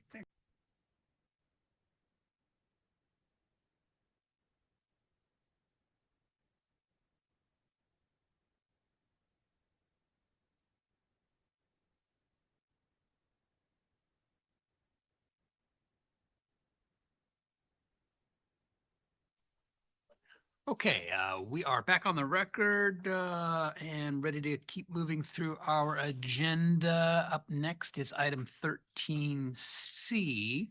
This is a property acquisition services agreement for action, and this is at page 95 of the meeting packet.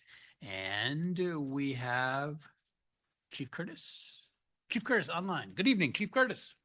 Good evening, Board Chair, Commissioners, guests, and staff. I'm before you this evening with a bring back from our August 5th meeting to discuss and ask for board approval as you consider the authorization for the fire chief to execute a buyer's representation agreement for property purchasing and acquisitions. This is a request that will align us with future property acquisitions, needs, and will allow us to be in a good position as we evaluate the growth of the RFA, and it positions us exceptionally well as we consider the capital facilities plan bond as it comes up for voter consideration in November. So with that, I'll ask if you would consider approving the fire chief to sign an agreement with with New Ventures Group Development Services, specifically Peter Falcon. And with that, I'll pause and ask if there's any questions or comments. Any general questions from the board members for Chief Curtis on the issue of the acquisition contract? Commissioner Lawrence, did you have a question? No. Okay. No questions. So I think we are ready to move forward with action. I will move that we authorize the fire chief to sign the agreement to locate real property with New Ventures Group Development Services Incorporated. I'll second it. It's been moved and seconded to authorize the chief to sign that contract. Is there discussion on the motion? Any discussion on the motion? I'll just note that the New Ventures has assisted us in the past with finding property in difficult or challenging locations, and has been quite helpful for us. There is no more. They're not making any more land in southwest Snohomish County. So finding property that will actually work for our fire station is quite challenging, and so I appreciate the good work that Mr. Falklands has done for us previously, and this sets us up here into the future and positions us well to for the acquisition needs that we may have. Any other discussion on the motion? If not, we'll move forward to a vote. All in favor, please say aye. Aye. Any opposed? Passes unanimously, including Commissioner Lawrence. Thank you, Thank board. you, board, and thank you, Chief Curtis. Thank you, Chief Curtis. Okay, that moves us forward to the agenda then to item 14, new business. And we start with Commissioner Budget Presentation. This is for discussion, part of our 2027 budget process as it moves a little bit into higher gear. And this is with Executive Assistant to the Board, Melissa Blankenship. Thank you. Ms. Blankenship. Good evening. Good evening. We are in budget season, and this presentation is for the Commissioner's draft program budget for 2027. And the budget for fire commissioners is, as you will see here, I've included 2026 year to date so that you can see where spending stands now. The 2026 annual budget, and then the budget request for 2027. And increases are in the area of travel, registration, and some professional services. Primarily what I'm anticipating is that with a new commissioner coming on board and having a new liaison on board, that there may be some additional travel and training expenses that we'll be looking at. And I've had some conversations with commissioners who are interested in increasing travel and training budgets because as we continue to grow, there are more complex issues that we're experiencing and dealing with. And we're better when we are more educated and have more knowledge in the areas that we're trying to make great decisions on behalf of the organization. So please feel free to ask any questions or share your thoughts.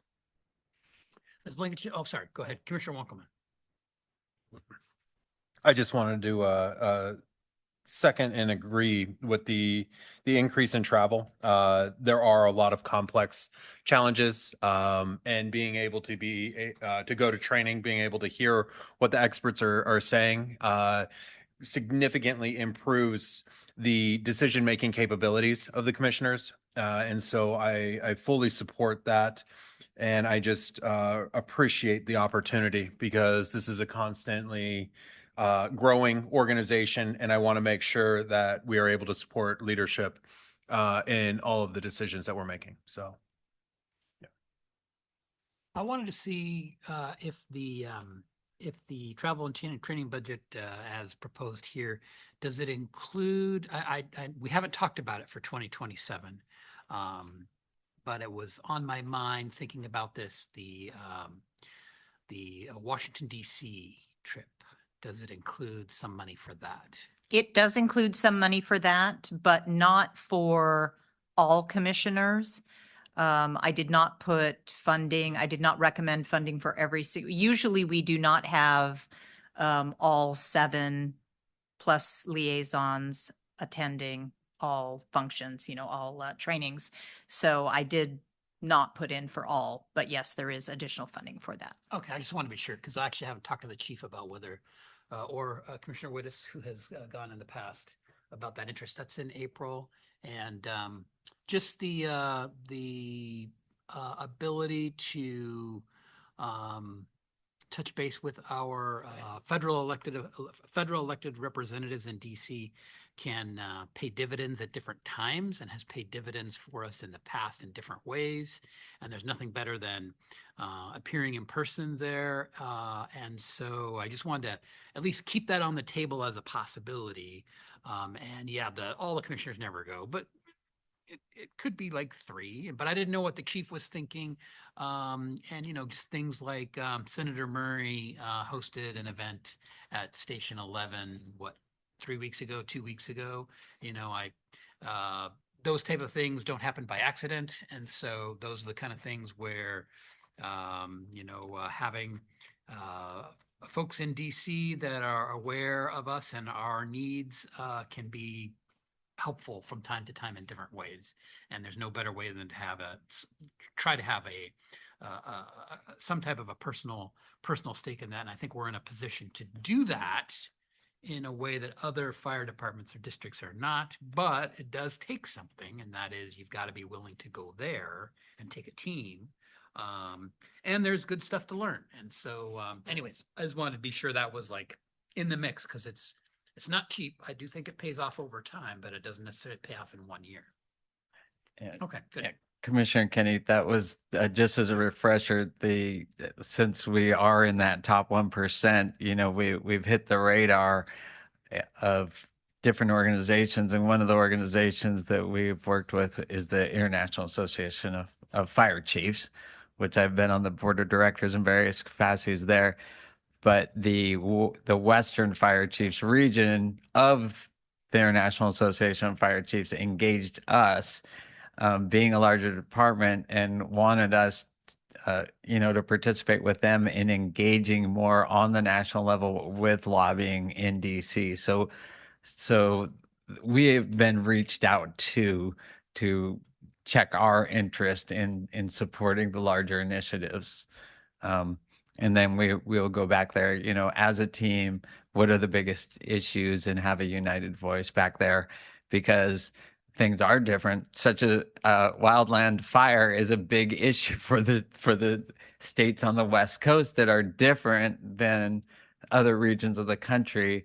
And we can have a stronger united voice, and we can do it with some of the larger organizations. And that's why they reached out to us. Great. Other discussion on the commissioner's proposed budget? Commissioner Chin. Yeah, I think in the past, I never really go and mention anything. I think this is the first time ever I want to increase. A couple of reasons. Number one, the server have this program. Joe, you're going to that HR thing in the. That's affirmative, Commissioner Chan. I'll be attending Kurt Verone's disciplinary issues in the fire service HR class next Wednesday and Thursday. Right. I think that's good. It's local, but I would like to go with many of them so close by. But I think not only that, I think we need to think about what firefighters think about. Some of the seminar is really for firefighter or that type of thing. I think as a commissioner, I got to understand a little bit about them, especially talk about the trauma they gone through and everything else, right? And all the stuff, some of the classes and So I would interested in taking some of the classes in there. And I think eventually we'll have 2 new commissioners coming in, right?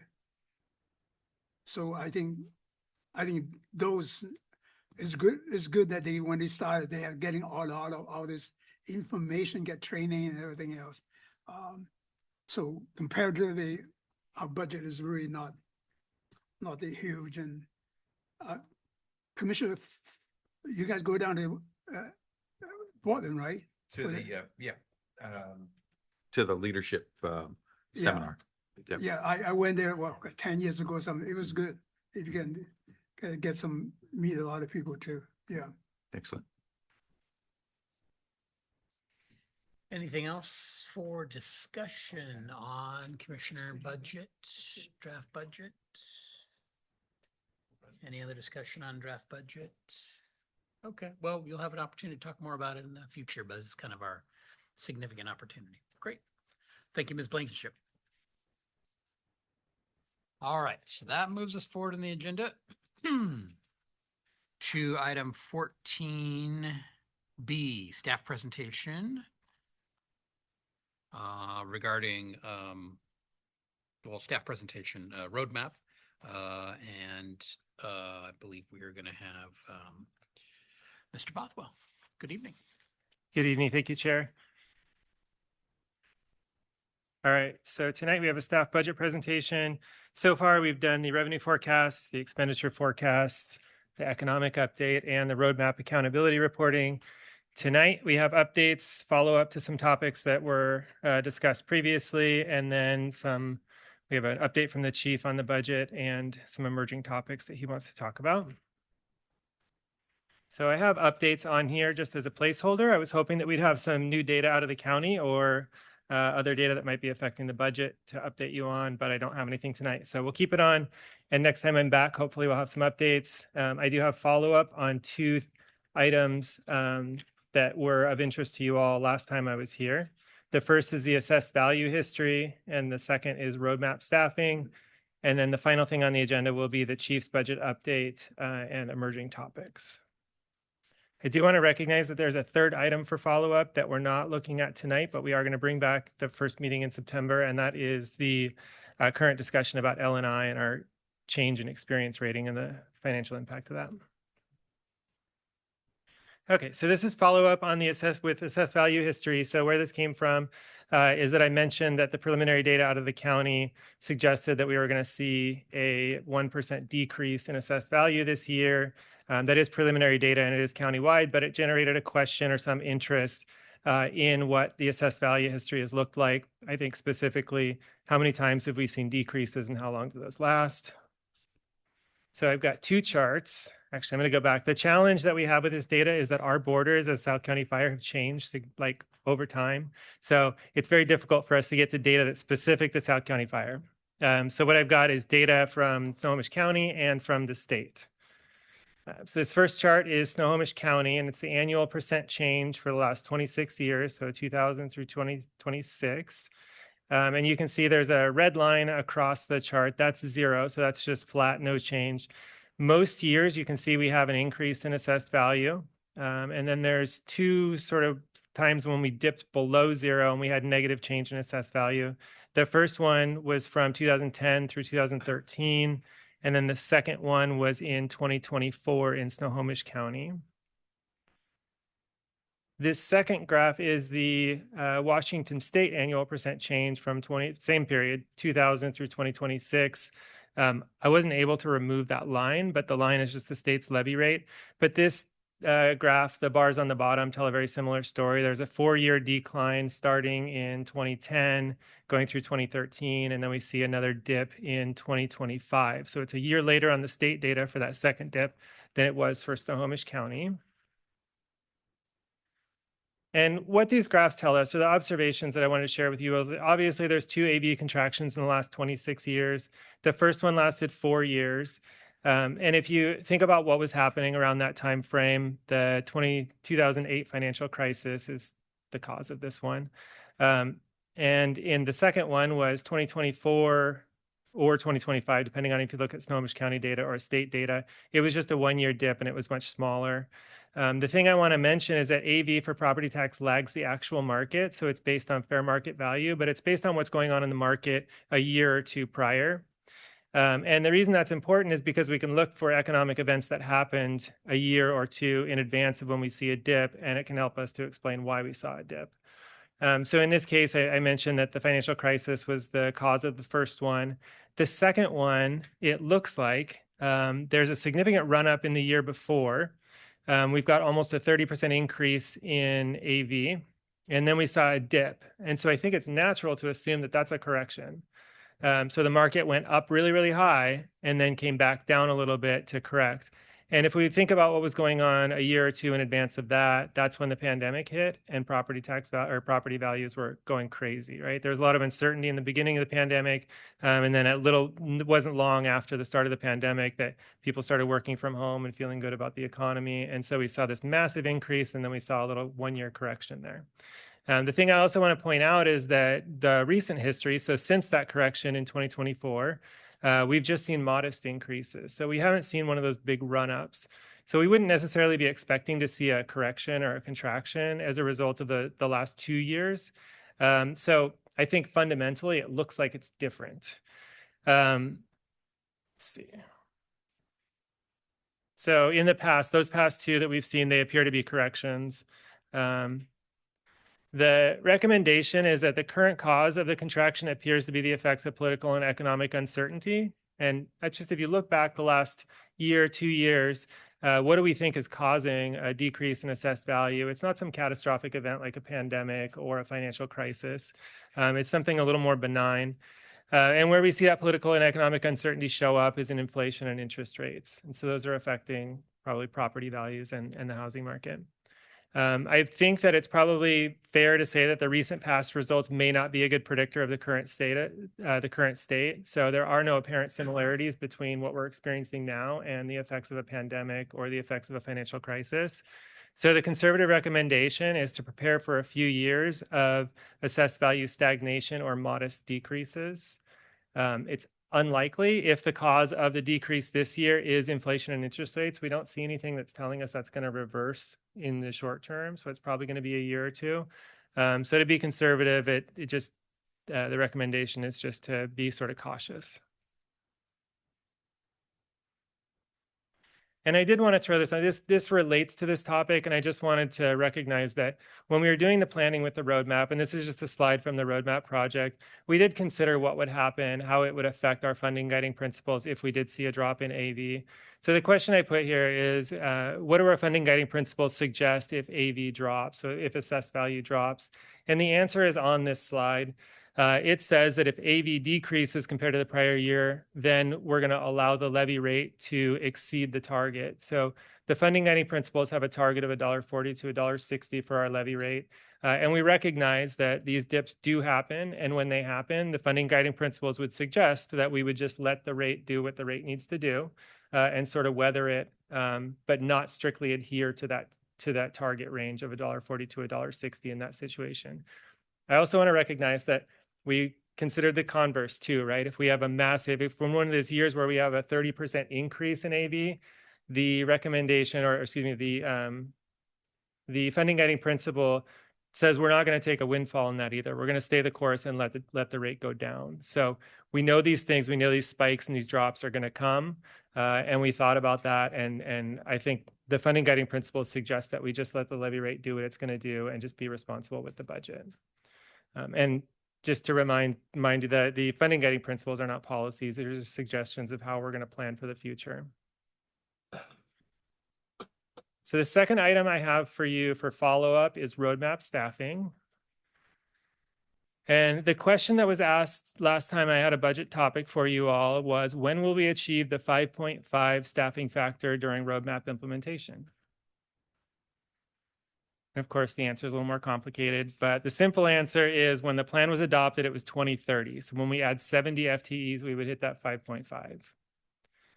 That doesn't account for changes in deployment, including changes resulting from infill fire stations. So we could see a positive or a negative impact if we change our deployment model and we have more people in daily staffing. Additionally, working hours changes in the new contract require a re-evaluation of the sufficiency of that factor to meet our needs. When we were working on this plan last fall, and then in January, we got a new labor contract. There's fewer hours that folks are available or working in that contract. So there's sort of a reevaluation of the factor that needs to occur as well. And we have a plan for all of this. The annual accountability reporting that's prescribed in the roadmap does force us to look at that every year, and it does inform and influence the implementation of the next steps. So possible adjustments and recalibrations are sort of built into the plan. And those are the items I have for follow-up. So like I said, we'll be back with the L&I discussion at the next meeting. Chief's got a presentation with some updates and emerging topics that he wants to bring to you. I'm going to stop sharing. Are there any questions? Any questions from the board members? Commissioner. Oh, just want to make a comment about that spike you had a couple of years ago. What was explained to me at my business was during the pandemic, they never reassessed and did anything. And on that year, they doubled our taxes. So then the next year they went, oh, that's a little high, and lowered them. So that was kind of the basis that I heard from that. Any other questions for Mr. Bothwell? Commissioner Chan? Well, if you look at the map, 2010 to 2014, the map, the graph you have, Oh, the dip in here, Yeah.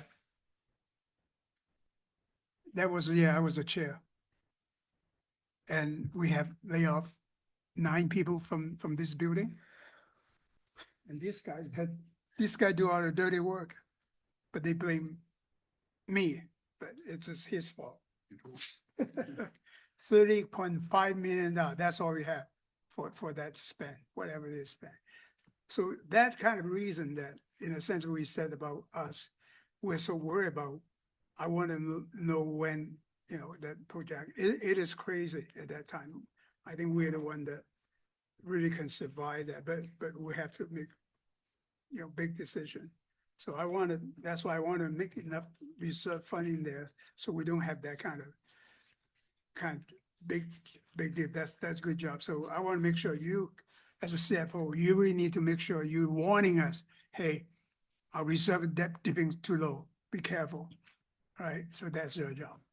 Yeah, I can appreciate that, Commissioner Chan. And also I want to remind the board that the funding guiding principles have a buffer built in too. So the funding guiding principles suggest that we would only take 80% of our maximum levy. So the issue that if you're up against the upper limit of your levy, and then AV goes down, you're going to lose some of your budgeted money.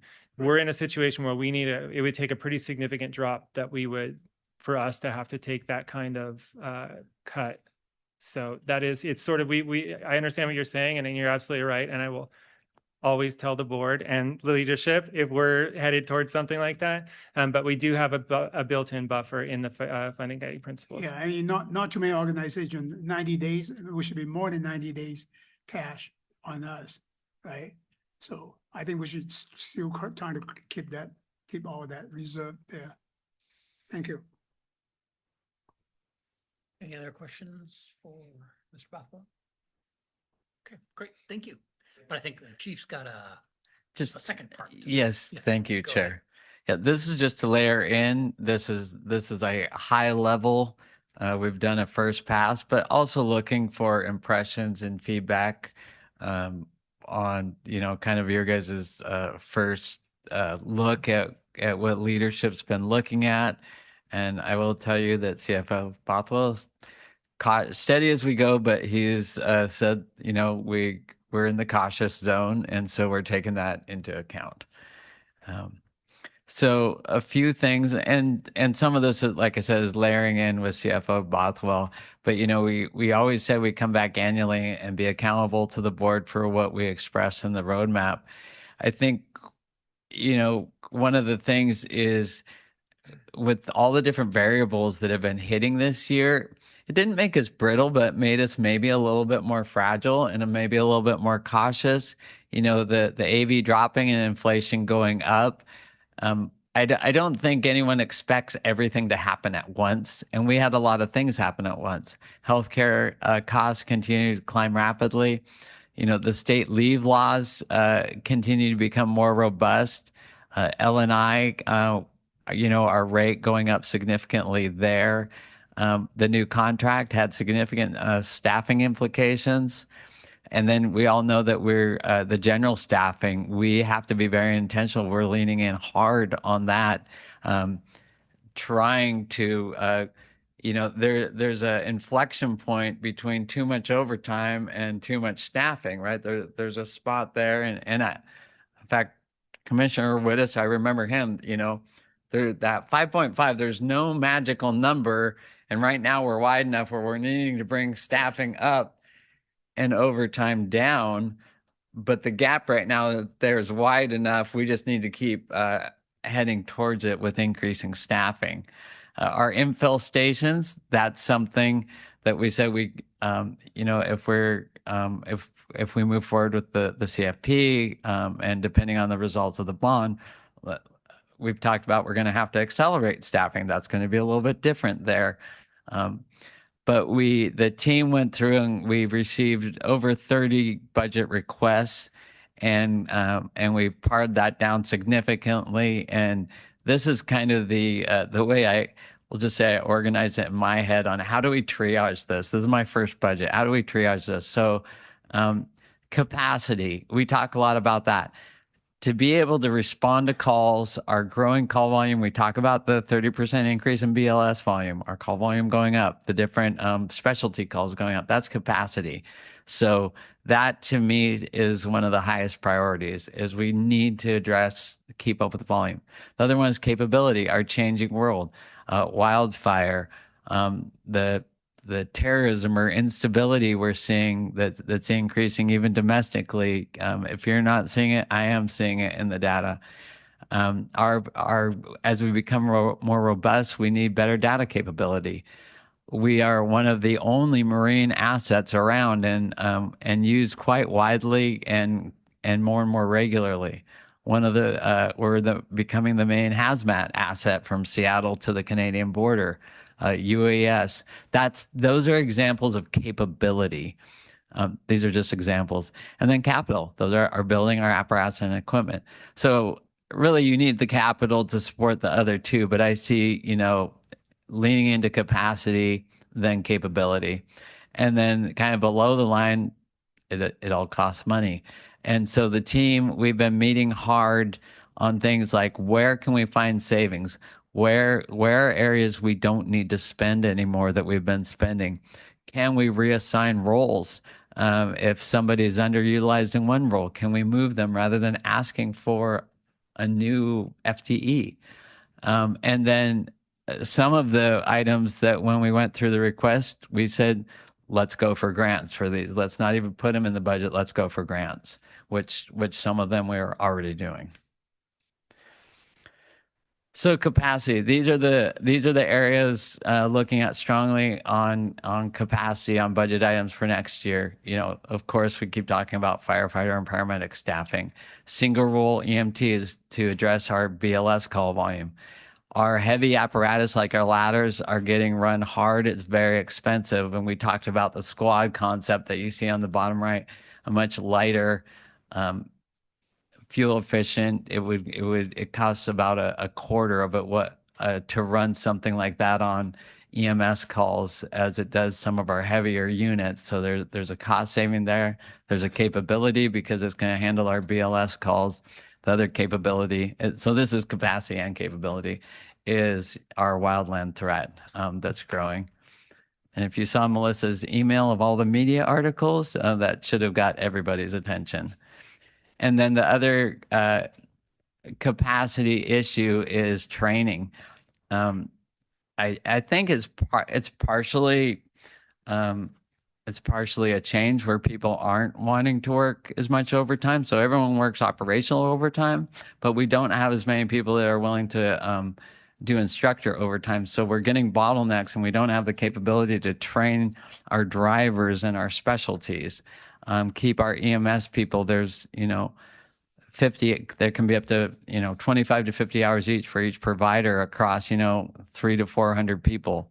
And then also one of the capacity is as we work to bring people in and remove barriers, offering our own internal EMT classes. So our instructor capacity needs to be increased. And then capability, I talked about that was kind of a volume issue before is the capacity. So capability, as I've said, we have 8 different specialties now. Most departments our size have a chief overseeing special operations and a chief overseeing preparedness.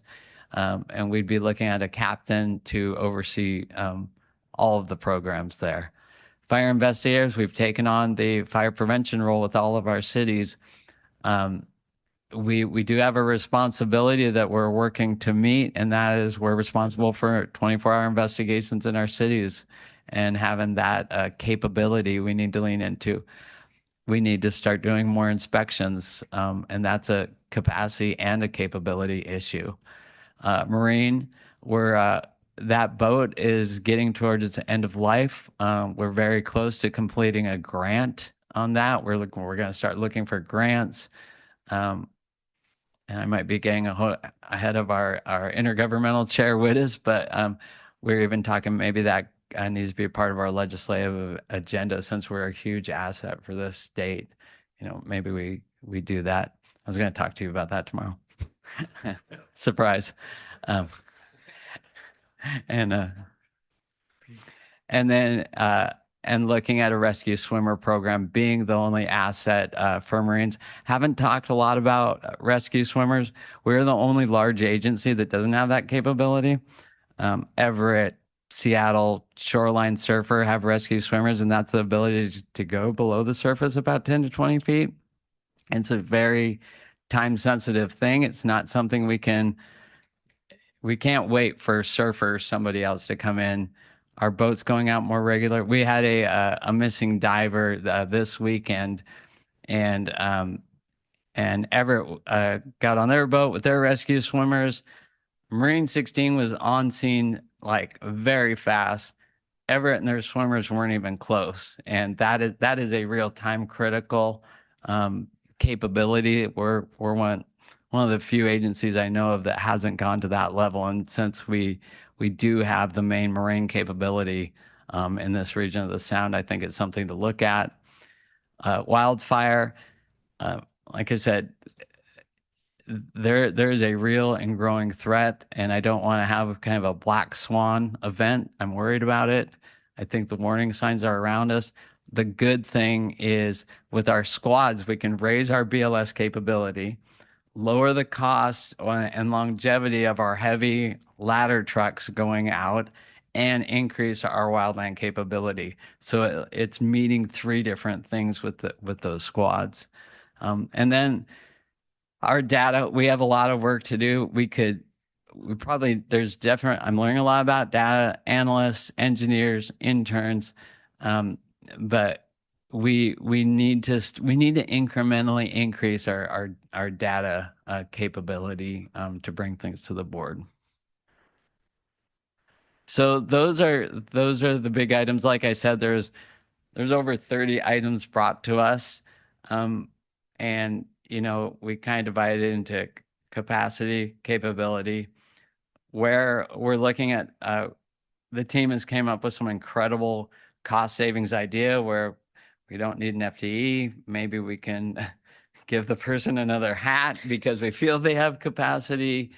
Can we bring in a specialist from L&I on a quarterly basis to help L&I get people back to work? So all of those things we're looking, if we start the CFP plan, what are the ways we can maximize and stretch every dollar? So all of those things, the team's been meeting and saying, how can we save money in each of these big categories?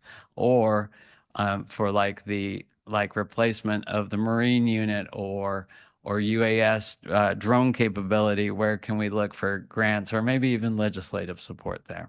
So that's my high level overview, and whether it's now or later, just love a sense of what the board thinks. So that's it. Thank you. Discussion, comments, questions? Commissioner Chan? Well, remember, we have a new commissioner here. You stop, otherwise you go back to old style. Remember that? You get them in the acronym, explain what they are. And then, otherwise you're gonna put a I'm- quarter of a bucks in here. Just, I'm happy to explain more about everything, and that's a very, very fair point. I've been talking a lot about these for the last 6 months, so happy to meet with you and explain these all one-on-one or whatever would be helpful. But thank you.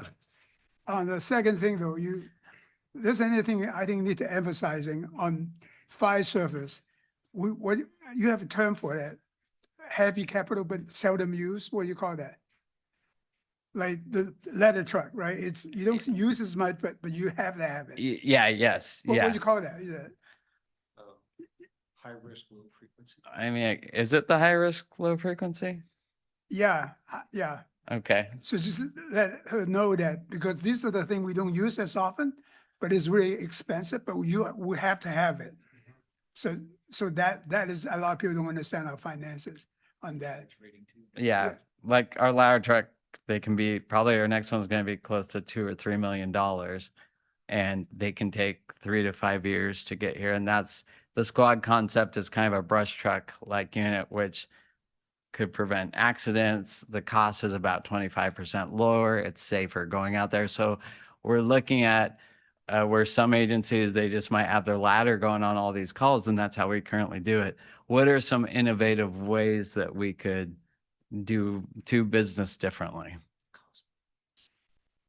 And also your 5C, you're stealing from someone else.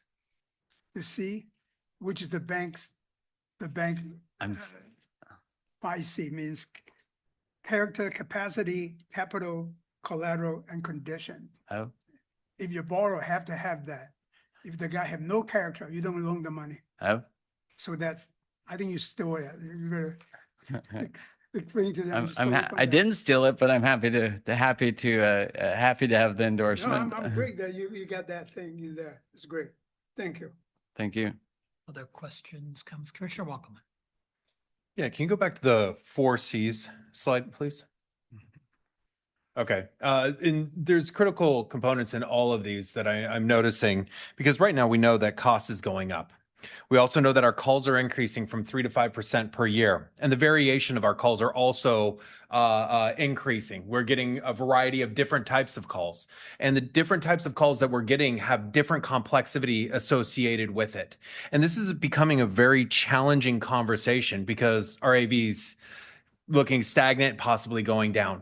And so I really appreciate the innovative approach, the innovative conversations that we're having to try to solve these problems from a new way, a new thought process. I like the EMT. Some questions I have that they don't need to be answered today, but I wonder how you were mentioning the 5.5, and we've talked about we need the staffing of 5.5, but I also know that promotions impact that, because as we're, and we have, the cycles of recruitment and all of that, but as we're having these promotions, it's kind of bringing us back down, and then we've got to figure out. And so I always feel like we're chasing that 5.5, but I know not having the 5.5 impacts both overtime and possibly even L&I, which then we have a lot of challenges within that.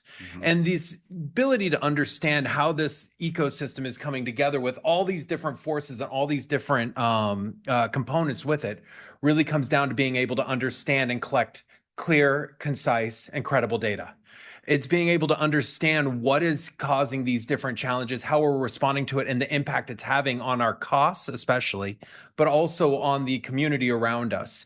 And so I'm really glad that we are starting to have a conversation in the data side of things, because when we're adding wildfires, when we're adding, disaster management, when we're adding hazmat and UAS type capacity in there, they have costs associated with it. But if we don't have the data really understand the value of that investment, then we're always making assumptions. We're always, well, it's the way we did it, so we're just going to continue to do it. But my concern with that is if we just continue to do business like we used to, then we won't be able to tackle the challenges and the variation and the increase in calls like we what like we're experiencing. And so I want to make sure that we are going through this because we do need to be very judicious with our decisions. We need to be very cautious. I don't want to say cautious, but we need to make sure that we're making the right decisions. And in that decision-making process, what are we utilizing to really effectively give us the understanding that, okay, we understand the situation, we understand the challenge, and if we make this decision, it's going to have, we believe it's going to have this impact, and we're going to measure it this way. Because I truly believe that we have to start thinking in those terms because guess what? I don't think cost is going to go down. I don't think calls are going to go down. I hope they do, but I don't think they are. And I don't think the variation, the complexity of our mission is going to get any easier.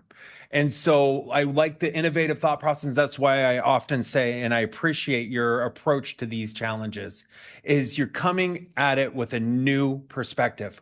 We cannot solve the problem from the perspective it was created in. We need new perspective. I appreciate that. And I'm looking forward to this conversation as we move forward in the budget because the reality is this is going to be challenging. Thank you. Other Commissioner Wittes? Thank you. A couple of questions I have or things I wanted to bring up is first that rescue swimmer. I don't know if the board is aware of. You go out there in the boat and all you have is a pike pole to reach in the water. You're not jumping in after them. So to me, that's one of the most important things. The one issue I have here that I got a little personal issue with, if you want to call it that, is your special operations and preparedness as a captain role. And I only say that because that gives you the feeling of that's all that it's worth. And it bothers me at a captain level.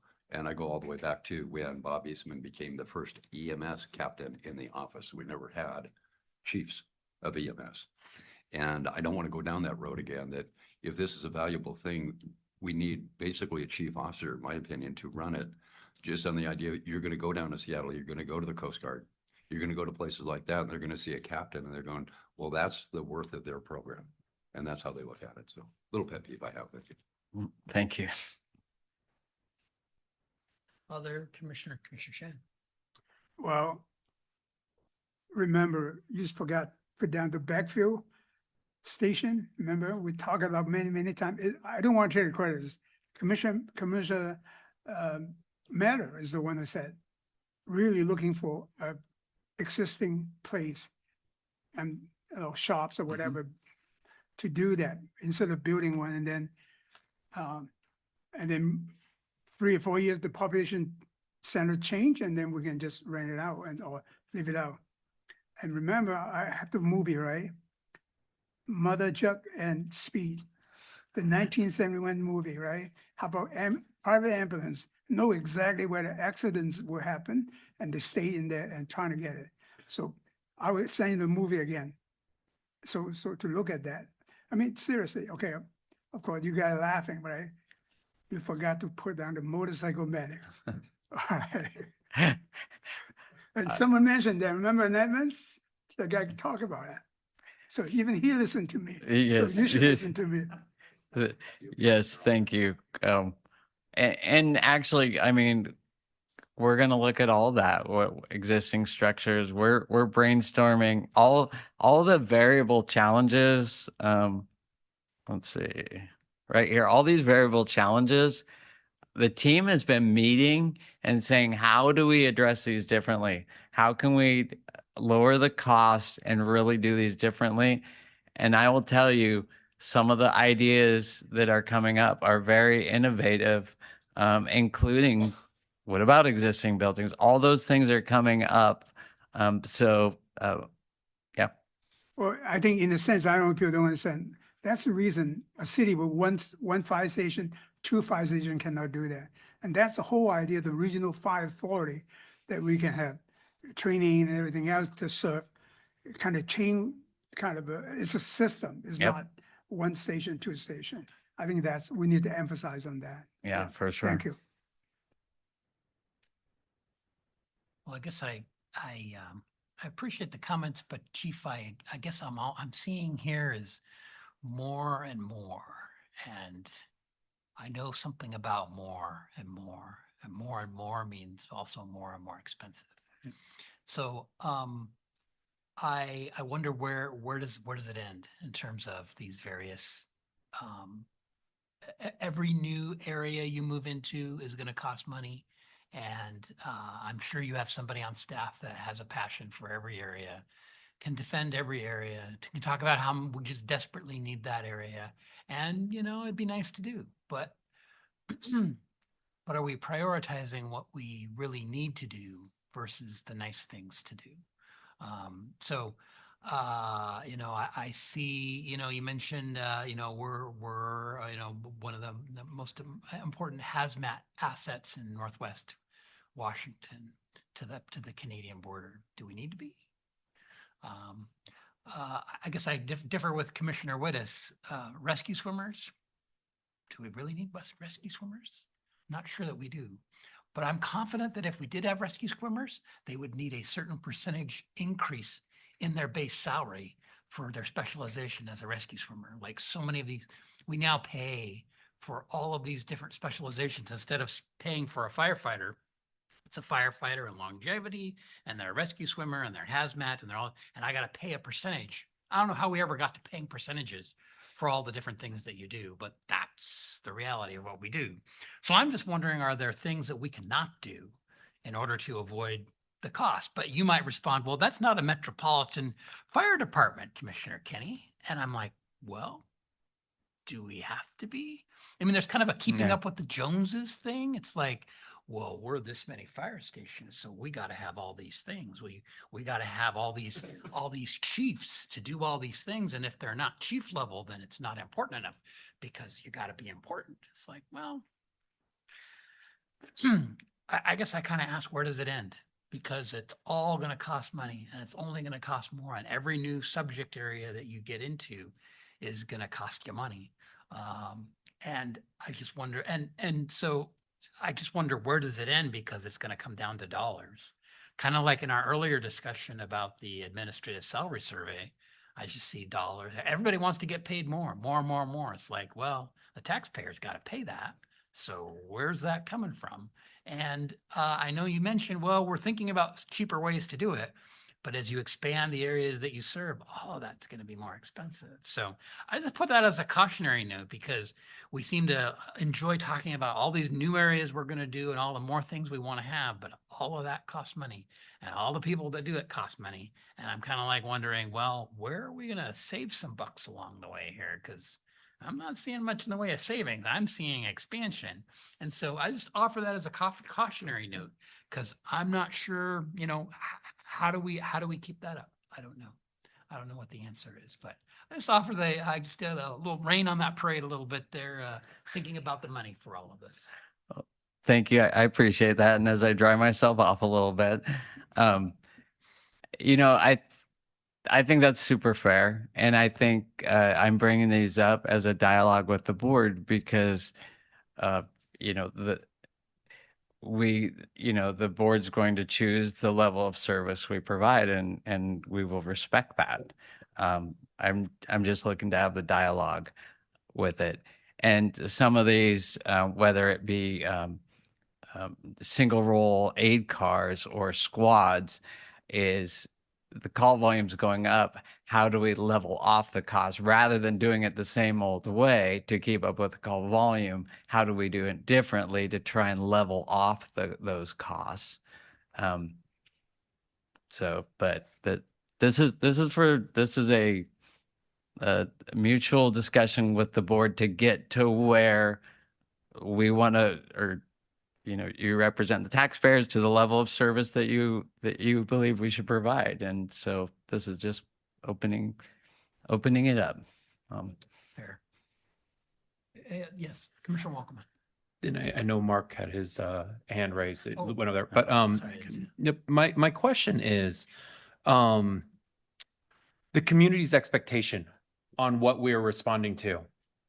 And where does that come into this conversation? Because I believe that the community is expecting us, when somebody falls into the sound, to respond. I believe that the community is expecting us, when they call 911, to respond.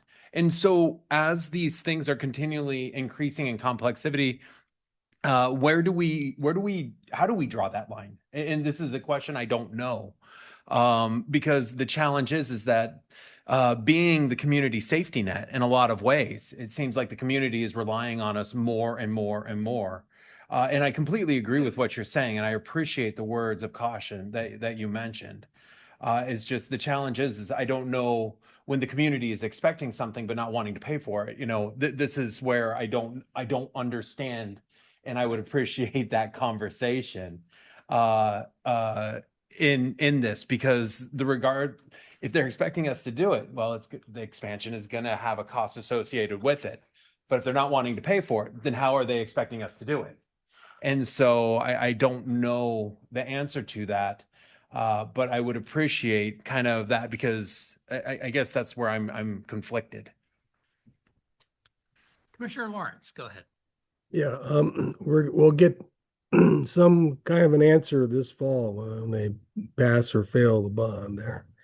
So that's one way. And when we have to pass stuff is kind of the way that people respond if they want more or less. So thank you.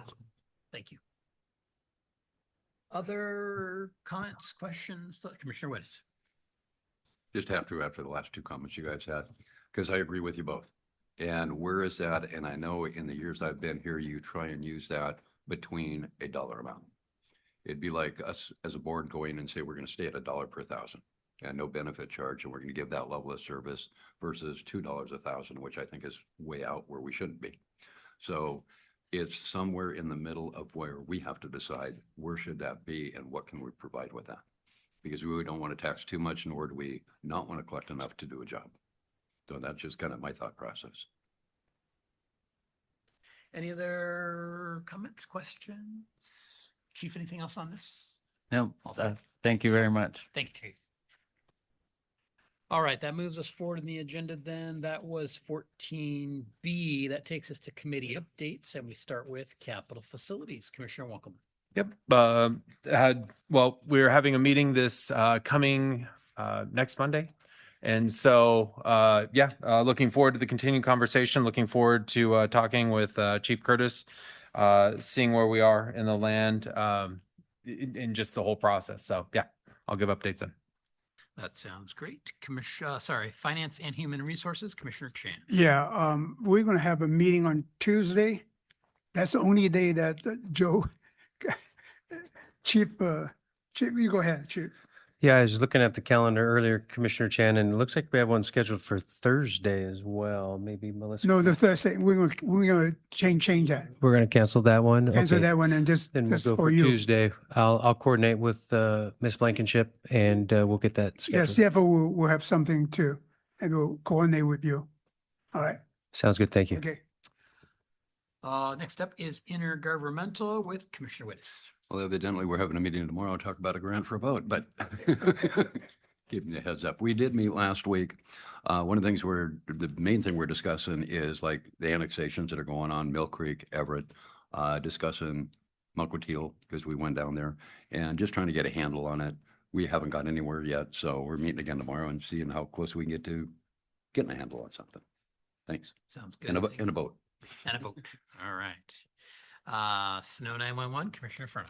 Yes, so this week is Snow 911's meeting. It's at 8:30. It will be an in-person meeting at their facility. This will also be followed up by open invitation to a 10 o'clock dedication ceremony for a memorial wall that's also located on the ground. So all commissioners and public are invited to the dedication of the memorial wall. Any member of the public that wants to monitor the Snow 911, there's a link that's available on the site. And for those in person, there could be donuts that consume those. That'll be this Thursday. 8:30, live in person. Sounds good. Thank you. That moves us forward then to commissioner comments, item number 16. And I just want to open that by saying we had a nice attendance and a nice time at the Briar Sea Scare Parade last Wednesday. So thanks to everybody who attended there. And I just wanted to give a shout out to Briar and and that nice parade that they had down there. So it's a pleasure to be there with the residents of Briar and participate in their community spirit. So it's good. Other commissioner comments? Any other commissioner comments? If not, okay, we have our next meeting is the first Tuesday of September, which is Tuesday, September 1st, right back here for our next regular meeting. And with no other business to come before the board, without objection, we are adjourned. Thank you.